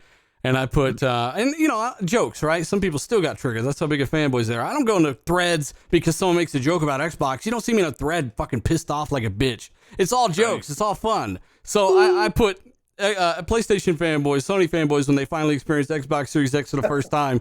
And the guy gets blasted in the face with a soda. And the best part of it is the noise. Right when it hits, he's like, that noise. I was like, oh my God, this guy almost died right here on camera. And then he ends it with "That's some serious shiz." You know, that's some serious shit. It's pretty funny, and it was one of those late night things. Like, let's construct a tweet and have some fun, and people get the joke. Others said, "I saw that, laughed my ass off." Yeah, a lot of you guys saw it. But hey, that's how you do it, I guess. Again, this is Tim Dog. Follow him on Twitter at xCloud Tim Dog. Zalker, where can people find you, buddy? What have you been playing? Hey guys. You can follow me on Twitter at Zalker87 or YouTube Zalker87. I've been playing way too much Sea of Thieves, aka not enough. On PC. I freaking love it. I've been getting achievements, going crazy. I got 1 million gold in one night. It was intense, man. A lot of fun. In one night you got 1 million gold? Yeah, dude. We went hard. We sunk like 17 ships. We stole everything. People don't understand. Bro. You just go around stealing everyone's shit. Oh, we do. We skull forts, everything, man. Stopping their story mode. We don't give a fuck. Fuck you guys. We stop it. We just kill everybody. And don't believe the hype. I don't like Rand. He's a Barbie game playing bitch. Oh shit. And that's all I got to say. Have a good night. He beat Super Lucky's Tale too. You left that out. Oh yeah, and that game too. Rand. At least I play games from this decade. Oh shit. Ooh. Without a pandemic. Rand, don't make me fight you. All right. Why don't you get back on that boat and go? Why don't you get back on Xbox Live? Oh, shit. I was on Xbox with Dealer Colt. I literally forced you to get online, Randall. No, you didn't. Your dealer got my back. Yeah. See? This is a rare occasion where the little man and the little armor and the skeleton is going to combine forces. And everybody knows Rand is the man. I'm a skeleton, bitch. Bounty Boom, he says, let D say it. Oh, God. Okay. Wait, I gotta see this. He said, "Let D say it. Stop the blood clot crying." Good night. I don't know what that means. Stop the blood clot crying. Do you do that? Have you ever done that before, D? Is that a first? First I've done it on air. Most times I just speak normal, but yeah, I am Jamaican. All right. Damn, this podcast is 2 hours 40 minutes long. I know. Let's go. We've been playing Saints Row the Third remastered. That's the footage you see on screen. Obviously, it looks a lot better on the actual console, not at 1080p, low bitrate. Frame rate's pretty decent. This clip right here, that it's not HDR. What do you call it? You notice it's like kind of pasty colored. The rest of them were just fine, but this one didn't pre-process the SDR. It didn't tone map it properly. Yeah, I don't know. It's just sorry, guys. If you got to go, you can go ahead and drop out. By the way, we're just wrapping it up. But yeah, it's kind of washed out. Tim's already gone. Tim left. Said he wants to play Xbox. Tim said, "Fuck y'all." But again, we still got 1,500 people watching the outro. So that's we don't know what to say about that. So thank you guys. Saints Row the Third remastered. It is a remake, really. It's not even a remaster. Mafia 2 is a piece of shit of a remaster. Oh my gosh, this runs at double the frame rate, looks 50 times better, and has all these high-end features of a graphic engine that we've never even seen from this team before. And I was like, what the hell? There's no way this is a remaster when we booted this up. It looked phenomenal. So this is how a remake. This is more of a remake. I think it's a different engine, and if it's not, I am very impressed. They poured over all the models and added more polygons and. Yeah, it's just what you want to see. How much was it There called? some reports that Mafia 2 looked actually downgrade, looked actually worse. I heard some reports. I wouldn't. The 2K is such trash, man. Like $40. $40 for this, and I would say I've already got my money out of it, and I'm only like halfway through. I might get it from watching this video. It's definitely worth it. It's got co-op. It runs at 60 frames. Go in there, turn the film grain off, disable the frame lock, and you'll be getting 60 frames a lot of the time. Digital Foundry confirmed that. I'm not using VRR this time when I tell you that, so it's very, very smooth even without VRR, and it looks great. It is a little dark at nighttime with the HDR on the C9 OLED, but apparently you got to jack the brightness all the way up to 100 to kind of get by that. The highlights are blindingly just bright. It's really good HDR. Cool. Yeah, really good HDR. Yeah. But again, guys, thank you for rocking out with us. Saints Row, and I don't think I've been playing anything else but this, actually. I've been doing some painting and stuff, so... again, thanks for what you guys do. Home improvement, yeah, Tim Taylor. We are going to get out of here, guys, get some food and live life. And again, thanks for rocking out with us, guys. You guys are the best. Do what you do. Links in the description for the some of the channel, the patron people, the channel membership if you're on iOS or whatever, you want to click on that, the patron, and of course, all that good stuff. So thanks for what you guys do. We're out. Later, everybody. Buy a shirt. More. Buy socks.